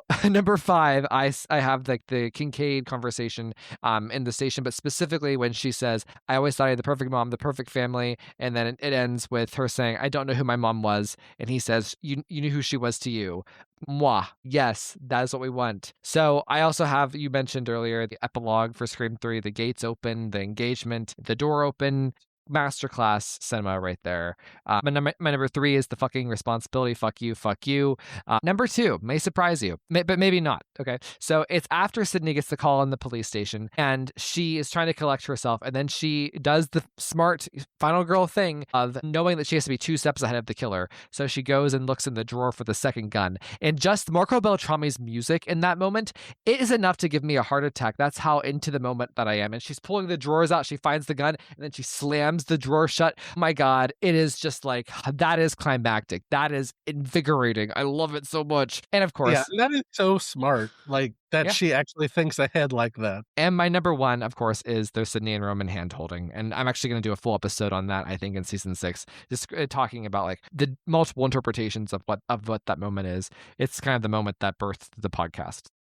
Those are great. And one last one that because I think I had done 4 or something because I overlooked the one. I also do really like in the scene with Sarah Darling where the reveal of the racks of the ghost face costumes. I just think it's a cool idea. And it's always so fun because that he's hiding there. But yeah, and it does play with like, costuming and stuff like that. So I think it's cool. Do you want to go for Scream 4? Yeah, sure, I can do. Let's see. So, okay, I gotta go with Kirby listing all of the horror films that had been recently remade because at that period of time, like, every horror film was being remade that had any sort of success, and even some that really weren't that successful back then but had gotten popular over time. And it was just such a succinct point that it made that yeah, Hollywood was just obsessed with rehashing the same things over and over again. And when you hear her listing them all off, it's sort of staggering, and I think it's so fun. And then Gail in the ghost face mask trying to blend in at the Stabathon. I think that's just so fun. And yeah, that's one of my favorite Gail moments in the film. Yeah, I love that. And I have to say, Jill injuring herself in the finale because you really see the full extent of her psychosis Yeah. and the fact that she would, scratch her face, stab herself, yank her hair out, and, jump through the plate glass coffee table. And she just does it like Emma Roberts. Like, again, I feel like if they actually took our films more seriously with with awards, I would have given Emma Roberts a supporting actress nomination that year for that movie. No, I mean, that's what makes Scream 4 special. I'm sorry, but that specific like sequence of Jill mutilating herself, that is the reason why Scream 4 has the legacy it has, I think. Yeah. And then my last one I'll say is when she's in the hospital and she thinks that she's gotten away with everything and she's talking to Dewey and he tells her, it's touch and go, but Sydney survived. And her reaction, because, you know what she knows and what Dewey doesn't know yet. And you just know the other shoe is about to drop, and it's just so delicious to just watch her play that part, just knowing, "Oh lord, what is she gonna do now?" Emma's acting is so good in that, like the way that you described it, that's exactly it. And she understood the assignment there, and it's really good. I Yes. agree. So mine are weird. For my Scream 4 picks, they're very, very small. They're very small. Okay. So of course I have to give this a shout out to Don't Fuck with the Original. I would be a bad podcast host if I didn't give that shout out. So Sydney, whenever they open the trunk of the car at the beginning, Gail, everyone shudders, and Gail actually puts her hand on Sydney's shoulder. That part has always stuck out to me. It's just like, oh, look at that. That's natural. We love an iconic Gail Weathers moment. But the fact that she's almost like protecting Sydney, or she's trying to like comfort Sydney in a way, I just always have found that to be nice. Everything you said about Jill times 10. But my specific moment is whenever, after she kills Charlie and she says to Sydney, your ingenue days, they're over. And she stabs her in the stomach. It's such a cruel thing to do, to stab someone in the abdomen in that specific way, but also just like that quote and the energy of her doing the stabbing, it's just, there's something very delicious about it. But it's also very scary. It's like also putting Sydney in true harm's way. So I love that moment. One moment I really love in Scream 4 that's very underrated is Gail walking into the bookstore where we have Sydney's theme playing underneath, and Sydney's narrating the book, and Gail is absorbing what Sydney's saying. There's a little bit of jealousy, but at the same time, she's kind of moved. It's a very interesting performance by Courtney Cox. A really beautiful moment with I actually don't mind the cinematography at that time. It's just that everything works right there. It's the Sydney music. It's great. Wait, did we ever well, two things I wanna say about that. In that scene, I always want to hear more of her Yeah. reading the book. I'm like, couldn't you give her, like, a full paragraph? I wanna hear it. And why didn't they actually create sort of like like, they should have released that book as if Sydney had written it and actually written the whole book. Can you imagine? I'd buy it. And then the other thing I wanted to say about that is, do we know why the cinematography was like that in 4? Like, whose decision was that? Allegedly, Wes Craven wanted to do it to mirror the other films, like the remakes in the horror of the time, as like a part of the commentary. But it hasn't. I don't have the primary source for that. That's what people say. That's the legend. So, Well, I but know that I've heard rumors that the Scream 4 is coming out in 4K pretty soon, and I had mhm. heard that they might actually be taking out that sort of glossy sort of look to it. I'm curious if they're gonna do that. Yeah, it would be weird. I think that if they do that, I'd like to see have both, just because Yeah, it's this they should is do yeah. both. So, okay. My number 2 is Sydney grabbing the knife from the drawer while Kirby's on the phone and her walking up the steps with it. I don't know. There's just something about Scream doesn't really do montages, but this is the closest thing to a montage we've ever had. I find it to just be everything. It's just like Sydney pulling the knife and carrying the knife up the steps matches so well with what Kirby's talking about on the phone. It's just something invigorating about it. And my favorite moment of Scream 4 is Gail at the Stabathon and like her realizing the cameras are there, the killer's cameras, and that then we get the recreation of the behind you, and like the little chase. It's short, but it's my favorite part of the movie. I find it thrilling. I love Gail in Scream 4, and I love the Stabathon. So I there you love go. that. Can I say one other thing about that Stabathon scene real quick? And I noticed this time that the when you see Stab playing and they're watching it and the opening credits are there, it doesn't have Red Right Hand like it had in Scream 2, and it kills me because I'm just like, why wasn't that there? That's like the one thing that's not consistent with, how it Stab was in the original Scream 2. Continuity error alert. So Scream 5, I have for my number 5, my alternate, I have Sydney handing the gun to Gail and saying, "This one's yours." I just think it's a beautiful moment. Gail gets that moment to avenge Dewey's death. Beautiful, magical. I have number 4, Sydney and Gail hugging in the hospital. I wish that it stayed with them longer, but it's beautiful drama. So love it. Number 3, I have them standing over Richie's body with Sam. I love the composition of that shot, the meaning of that shot. I wish that we would have gotten a story that had all 3 of them together as like real co-leads. I love that moment. So my number 2 is Dewey whenever the elevator is closing and Sam says, "Dewey, who gives a fuck?" And Dewey says, "I do." One of the best David Arquette line deliveries in this history of this franchise. And my number 1 is weird, but it's so my number 1. Whenever Sam is told that she can't go and see the bodies, we see Gail get out of the van and we see her from behind and it holds on her for maybe 10 seconds as she's walking towards Sam and the new music is playing under her. I just think it's such a beautiful way to introduce Gail. I remember my sister said to me during that shot when we first saw it, she said, "There's our girl, there's our girl." And that's how I feel about her in that moment. Oh, that's a good one. That's a good one. Okay, so for me, the first one is in the opening scene when with the Stab trivia, and Tara's asked who played Casey Becker, and I love that she, doesn't know who it is, and she quickly like looks it up on IMDb, and you see that the answer is Heather Graham, and I just love that because it like underlines the Stab, what you had seen in Scream 2, and and it also, yeah, just the mixing between reality and fiction. So I just love that. And then also, I could basically say the entire scene between Judy and Wes with like their death scenes and everything, but I'm gonna say when after Judy is killed and Wes is just it actually reminds me of the original Scream with Sydney, just being at her house. He's like setting the table because, his mom had gone out to get sushi for dinner for them. And he's completely unaware of the danger that's, encroaching him in that moment.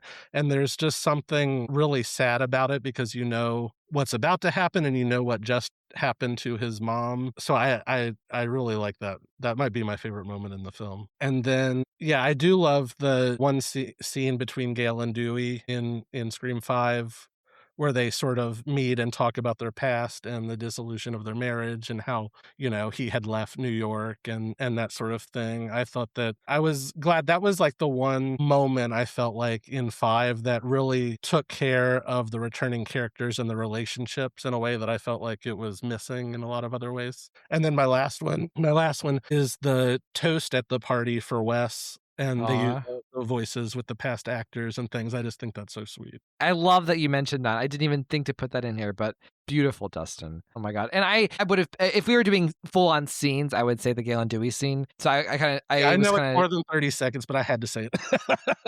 For that scene, I will allow it. So great picks, though. Interesting. No Sidney Prescott in your Scream 5, but, are we surprised? She should have had more to do. So, all right. Let's round out here with Scream 6. I'm going to start just because I'm usually nasty to Scream 6, so I'm going to show it some love. I'm really curious to hear this because I wanted to push you to say things that you liked about it. Ryan C. Showers loves Scream 6. Here we go. Okay. All right. Number 5 is Ghostface hunched over in the subway. Not the whole scene, just the moment where Quinn looks at Ghostface and she sees the one that attacks her before it happens. And it's building to that. I find it so scary. I think that's such a great moment on the subway. Gail recognizing the moment when the killer calls. So whenever her boyfriend says, she says, "Who is it?" And the boyfriend says, it's the killer. And her eyes pop up and she throws her laptop to the side. And she has like this bounce off of the couch and she grabs the phone in a very confident way, but she's already like on it. She's like, "Call the police." She's looking around and like she's getting ready. I just find that to be so self-assured of Gail. I really like that. This is a Courtney Cox thing. This is character choices that she's making. We love that. One of my favorite moments of Scream 6. Number 3, okay? Kirby, the first time we see her with her feet up on the table and the American flag is behind her and we just see her, the blonde hair. It's like same bitch that we knew in 2011.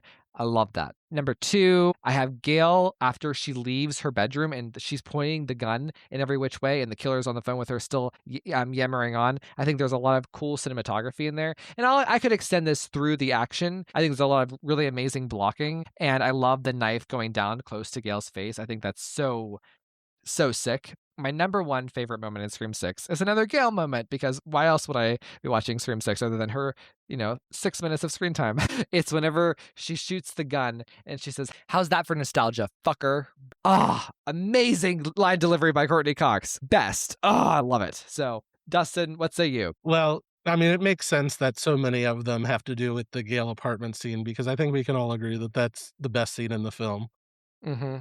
And I feel like Gale is so underserved in 6 that I just grasp onto the few moments where you really see her character shine through. So in that scene, since you hadn't mentioned it, I love the exchange with Ghostface where he says, "It was all about poor sweet Sydney sucking up all the oxygen. What did that leave you to be?" And she says, "The brains and the sex appeal." It's just, that's like peak Gale as far as like how, what she would say. And then the other part with Gale that I do love is the exchange with Kirby where she's like, "When did they start letting children into the FBI?" And she's like, "I'm 30." Like that's so good. And then as far as the rest, I'll say I think this is another controversial choice because a lot of people don't like it, but I'm going to be basic. I'm going to say I do like in the bodega scene when Ghostface kills the clerk and takes the shotgun because it's so unlike any other moment we've really seen with Ghostface in the past films. And it also brings almost like a new layer of reality to it, especially with like, what we face every day with guns and things like.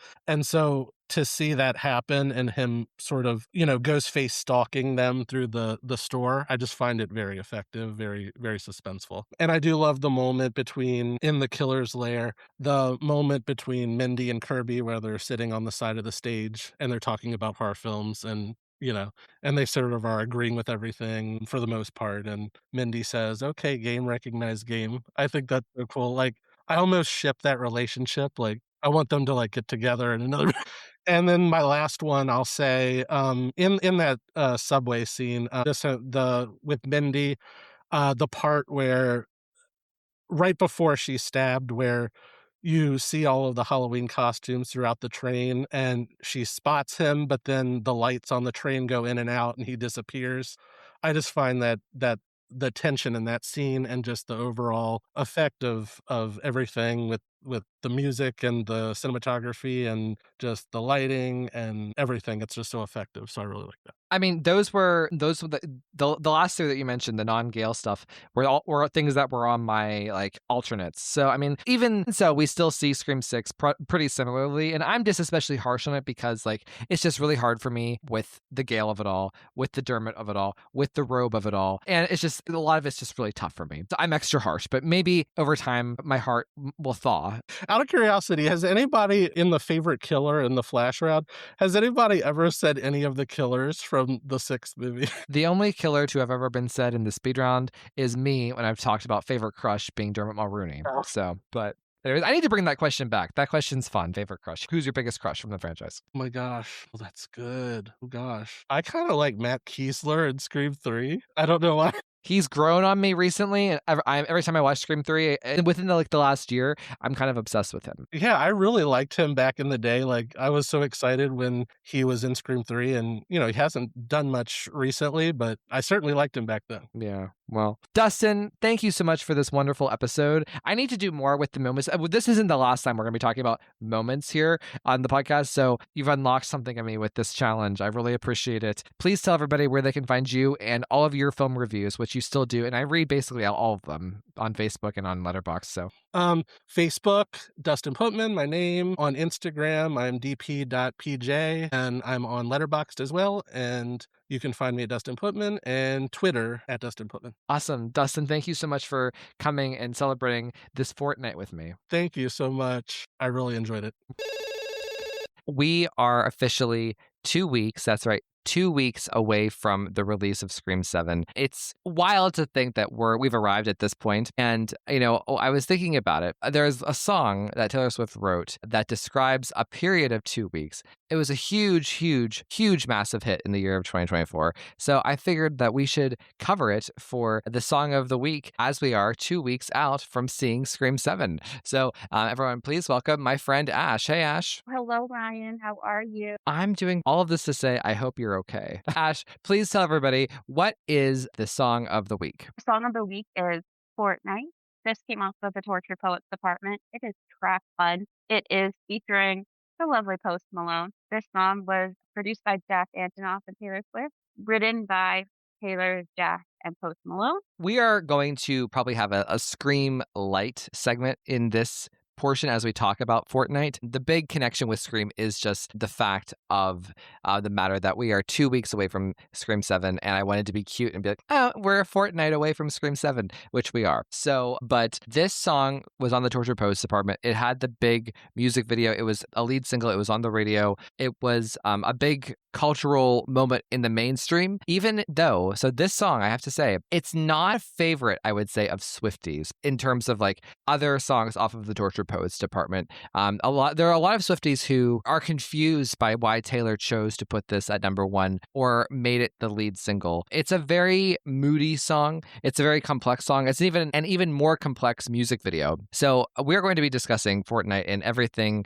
that's entailed there. A lot of people have a lot of different interpretations of both the music video and the song, but I think I have a pretty good grasp on the song. And I have to say, I actually really love the song. I listen to it frequently. There's the regular version that was nominated for Song of the Year and Record of the Year at the Grammys. And then there is an acoustic version, which I personally love. I listen to that one probably just as much as I listen to the real song here. And I have to say, Ash, this may be Swiftie blasphemy. I don't know. To me, I mean, I've seen all of Taylor Swift's music videos. This is probably my favorite one of all time, my single favorite. I just find it to be so beautiful. It's a period piece kind of, so it's black and white. It's like a silent movie. The costume design, the sets, the black and white cinematography, the imagery that's created in the music video with the tattoos, no tattoos, like the big face that's formed of Taylor's like side profile, the burning pages that surround her as it's in black and white. It's just like, it's such a visually stunning music video.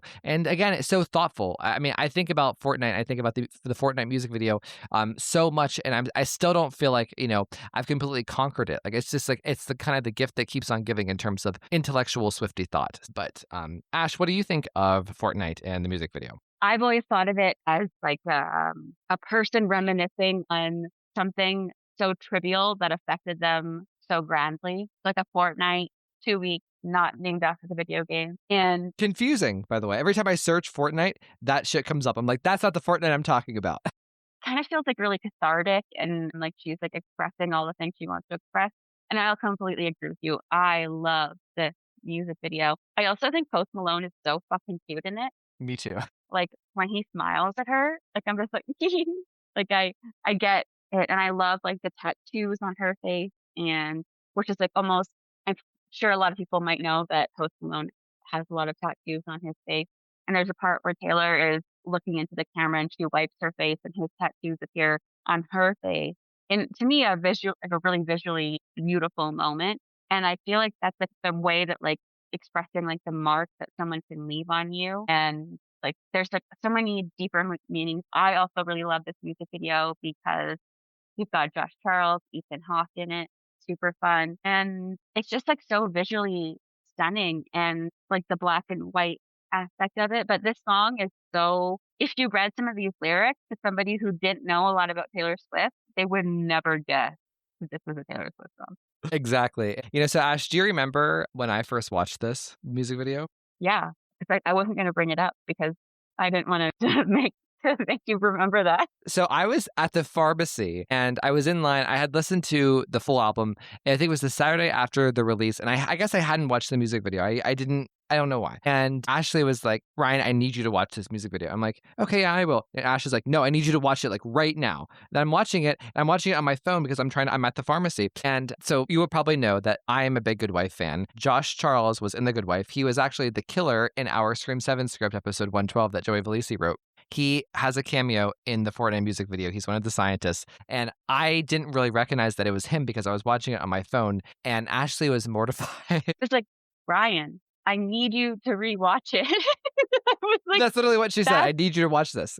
Yes. I was like, it's Josh Charles. And you were like, what? I was like, Josh Charles is in a jail and for Ryan. And then you were like, oh my God. But I totally get if you're watching on your phone, the way that that's filmed, I can totally see how you can miss it. But I was just sitting there like, I can't wait for him to watch it. And then when you were like, I flopped it. Like, no, dude. Like, because I didn't want to ruin the surprise for you. So I kept being like, did you watch the music video yet? I know. Well, I learned my lesson. No spoilers. And I took the Life of the Showgirl release very seriously. And it was a different time. But so let's talk about this. So I have to ask, because I brought up the acoustic version. I find the real version to have a very like sleepy production, but that's part of the point of what they're doing with the song and the story that they're telling. And it provides the mood aspect of the song. And you actually, Ashley, you've referenced to me that this song has kind of horror elements in it. Do you care to expand? Yeah, I've always kind of imagined it being like from different perspectives of maybe somebody who doesn't realize like they're the bad guy in a situation almost. Mm-hmm. Not saying that Taylor was the bad guy in the situation. I just have always pictured it almost like somebody committing crimes or something terrible, and then like it like cuts their face, and then they say like the kind of like the last line of every verse or the chorus, like some of like these lines are like, your wife waters flowers, I want to kill her. And like I feel like it has almost like a drugged up vibe, like you, not in like a way like in a fun way, but in like a, you've been put on medication and now you are maybe seeing things what you think is clearly, but it's not. And it's just like she's so mad at people for doing completely normal tasks. And it's just kind of like, to me, like the song is just about being touched by someone so temporarily, but so deeply, and not being able to move on for it, if that makes sense. It totally makes sense. And like, I'm somebody who, like, again, I attach very easily, very quickly. And then I just have my nails are dug in until the end of time. And so I get the song. So basically how I see this is like, so there's like almost like the story of the song and then like the story of the music video. And one day we'll do like the music video more in depth, of course. But like, I would say that like the story of the song is like these two people had a short relationship, perhaps for 2 weeks, because she literally says Fortnite overall, after, over and over again. So, my opinion is these two people had a fling, were romantically involved for a short amount of time, but it was powerful, yet they didn't end up together. They married other people. And I think that they both kind of live in pain of of the fact that they didn't end up together, but they know each other in real life. So they often see each other. They perhaps live near each other. And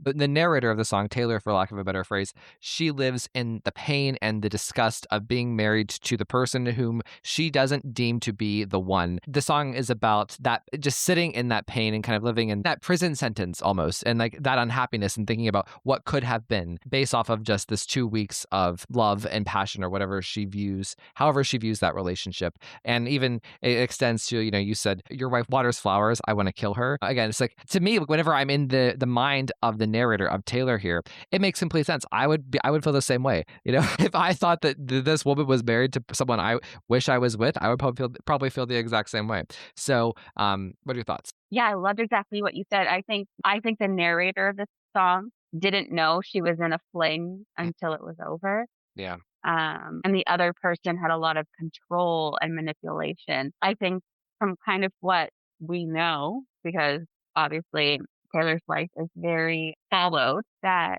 there is an aspect that I think some people are like, how could something that was so short affect you so badly? And I think that when someone portrays himself as a friend who you've always kind of thought like something could be fun here, and then they allow that friendship to be changed, even though they know that they don't really want it. It's a betrayal of friendship. It's not just a betrayal of, oh, I like you and you don't like me. It's being like, why would you just like throw out our friendship of decades to have a fling for 2 weeks and then to cut me off? During the time period that she was allegedly dating the person that this song might be about, obviously, I don't know, but I think I know. She literally said at the Eras tour that it's the happiest she's ever been.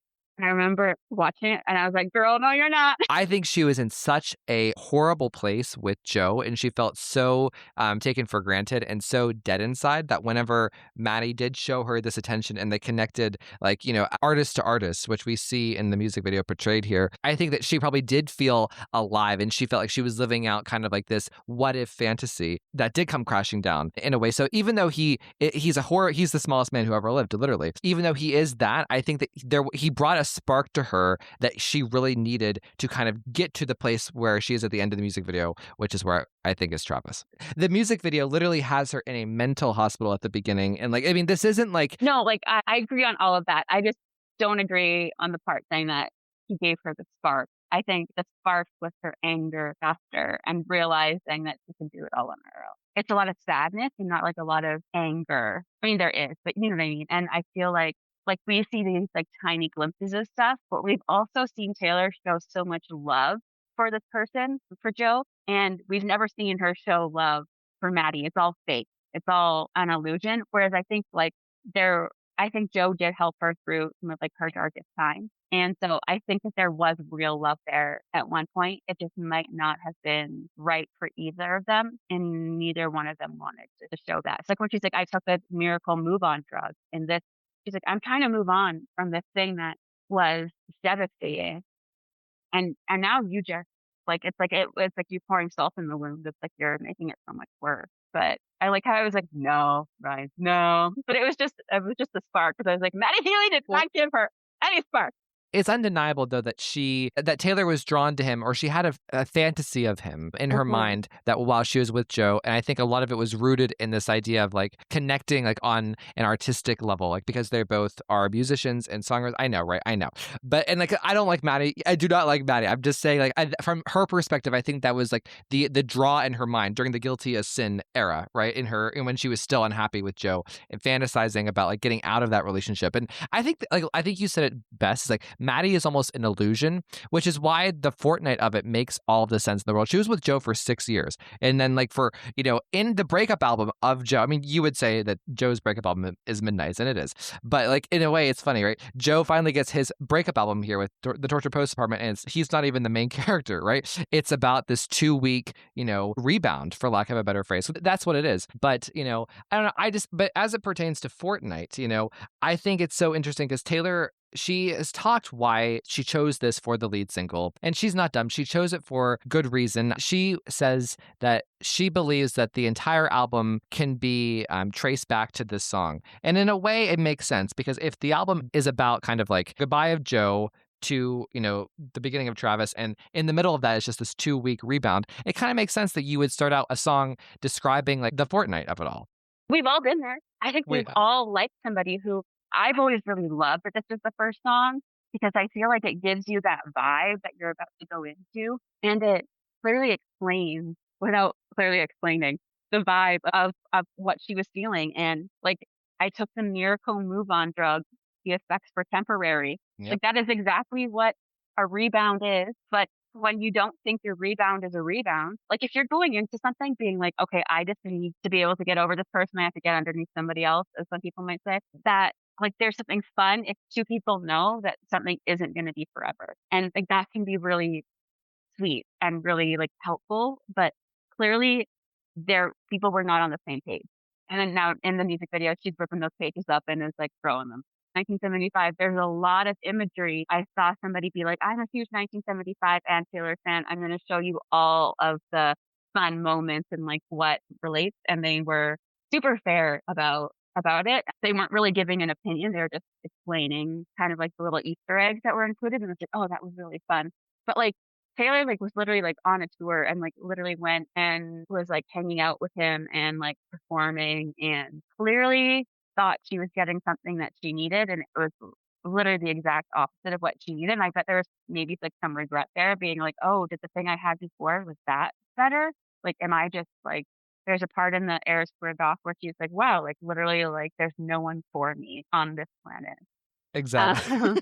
But it's just one of those songs where I think I said before, I like to listen to albums in order and I'll start over. I won't go back to where I started a lot of times. And I don't know. I'm weird, y'all. I do it with TV shows too. I will refuse to watch a TV show from the middle. I was like, even if it's like Big Bang Theory, I'm like, no, I need to start from the beginning. I need to know all of the lore. And I press play, and this song just makes me like slow dance, like I'm high in my kitchen. Like I can see myself like planting like flowers in my garden, listening to this song and like seeing my neighbor and being like, I don't want to kill you, but like you know what I mean? Like giving people like this stink eye, and they're like, what the fuck did I do to that girl? And I'm like, no, in my mind, you're Maddie Healy right now. And like the cool thing about this song is, I said this to you after the acoustic version was released last year. I said like this song, you know, hearing just the basic version of these words without the production, it kind of really made the story come so clear to me. I almost feel like that this song could be on Folklore or Evermore in terms of the way that it's telling a specific like narrative and painting a picture, like in the way that Champagne Problems does, of that couple. This is the same situation, I think, in terms of like describing like these two people who were together for a short time, married other people, and there's deep regret there. On one side, maybe both, who knows? And like kind of at least from the narrator's perspective, we feel it in depth. So I love that. And you know, the fun thing too about, I can connect it to Scream. I do have a Scream connection here. Is like that, like for the Scream survivors, like Sydney and Gail and Dewey, I feel like, you know, because the events of these movies they take place over like a 2 or 3 day period max, right? So it's so funny to me, like, you know, they, you know, for something that happens so short, the impact of what happens in just those 2 days for Gail and Sydney and Dewey looms probably 10 times larger, you know, in their heads and how it affects their lives. And that's kind of what the narrator is saying here with the fortnight. It's just like, oh, this was just a period of 2 weeks, yet this is all I think about. It's all consuming for me. So I don't know. Ash? I feel like that sums it up super well. I've always pictured like a new ghost face in the making. Like the ghost face is the narrator, and it's like slowly like building and building and building. And then this poor lady who's watering flowers in the opening show, and she says, "What the fuck did I do?" And she's like, "You married the guy I hooked up with for 2 weeks 20 years ago." And like that's and then like their kids are like, "Dude, what? Like this is why you've been torturing my family?" Like in like the big reveal. And it's like, neighbor lady, why are you mad at us? But that's what I have always pictured, kind of as like it's like a ghost face talking to themselves, just being like seeing the mistakes that they've made, but like making it everybody else's problem. Yeah. No, it's true. I like that comparison a lot, actually. So, let's just run through some lyrics here before we sign off. You know, the beginning of the song starts off. This was shouted out by Lady Gaga herself. Okay, the very first line of Fortnite is one of Lady Gaga's favorites. She was doing an interview when she was promoting Mayhem, and she actually said that this was one of her favorite lines that Taylor has ever written. That I was supposed to be sent away, but they forgot to come and get me. I thought that was so fun that Lady Gaga liked it. I was a functioning alcoholic, so no one noticed my new aesthetic. Already, Taylor's unhinged. All of this to say, I hope you're okay, but you're the reason, and no one's here to blame. But what about your quiet treason? Brutal quiet treason. And for a fortnight, there we were, forever. Run into you sometimes, ask about the weather. Now you're in my backyard, turned into good neighbors. Your wife waters flowers.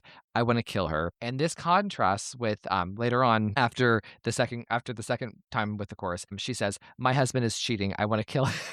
And then one of the big iconic things from this song that was memeified to the hills and back was, "I love you, it's ruining my life." And I may have even used that phrase once or twice in my life. But anyways, what are your thoughts, Ash? Yeah, this is also one of those songs that I find hard to sometimes describe to people, but I think it's because so many people are like, I don't get what this song's about. And I'm like, I don't understand how you don't Like, they're like, "What is she saying?" And I'm like, "She's literally telling you exactly what she's saying." Like, she's saying, "I was supposed to be sent away, but they forgot to come and get me." Could be, like, obviously, that's a reference to, like, being sent to an insane asylum of some and I was a functioning alcoholic. I don't think she means I don't know if she literally means that or if she means, like, she was drinking the love of this person and, like, soaking it in. And all of this to say, "I hope you're okay," being like, "I hope you're all right, but I hope you know that you're the reason, and there's no you don't have to take any responsibility for it, but, like, why the fuck did you do that?" Like, I don't think it's, like, that elusive and that confusing. It's just one of those things where, like, if you just break it down and, like, really listen to what she's saying, I'm like, I think it makes complete sense, and then, like, just, like, the mundane thing of, like, now we're neighbors, and it's awkward, and I see you all the time, and I see your wife is doing the most mundane thing as watering flowers, which is also beautiful because it's like she's watering the relationship that she has with the husband that's blossomed and is beautiful and the life is there, and she's sitting there with her dead flowers. She can't fucking get her hose to turn on. She doesn't know what to do because her husband's cheating and won't help her fix shit. And she's like, "I want to kill her." I get it. I get that. I understand what she's going through. So I mean, don't think I've ever thought I want to kill her, but I definitely looked at someone being like, "You bitch." one last thing, one last shout out here is Post Malone joins her and they harmonize in the last little bit of the song. And even for people who don't love the song, I see nothing but, adoring praise of their collaboration here, especially at the end when the voices are going over top of each other. Man, it's so pretty. It's so awesome. And, I believe basically from like the end part with Post Malone that the guy in this situation, he also kind of feels similarly. I think that he similarly has those feelings of regret, like, and that he is still maybe interested in the woman from the fortnight as opposed to his wife. But I interpret it as he's not communicating with her, will never tell her that he feels this way. What are your thoughts? Yeah, I think I've always thought of it as like he's always going to be that person that wants what he can't have, and that if you actually like flip this song on its end, the wife might have some of the exact same feelings that the narrator does because her husband is just an idiot. Yeah.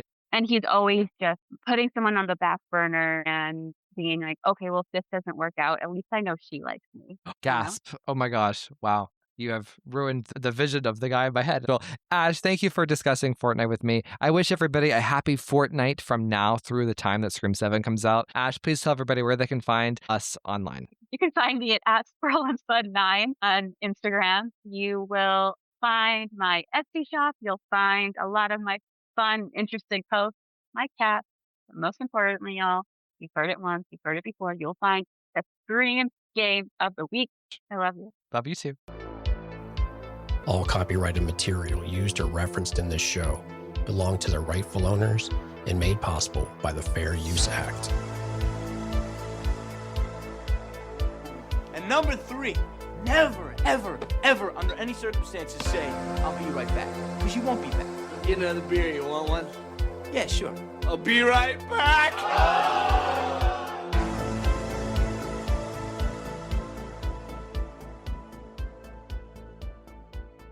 Dear God, Ryan,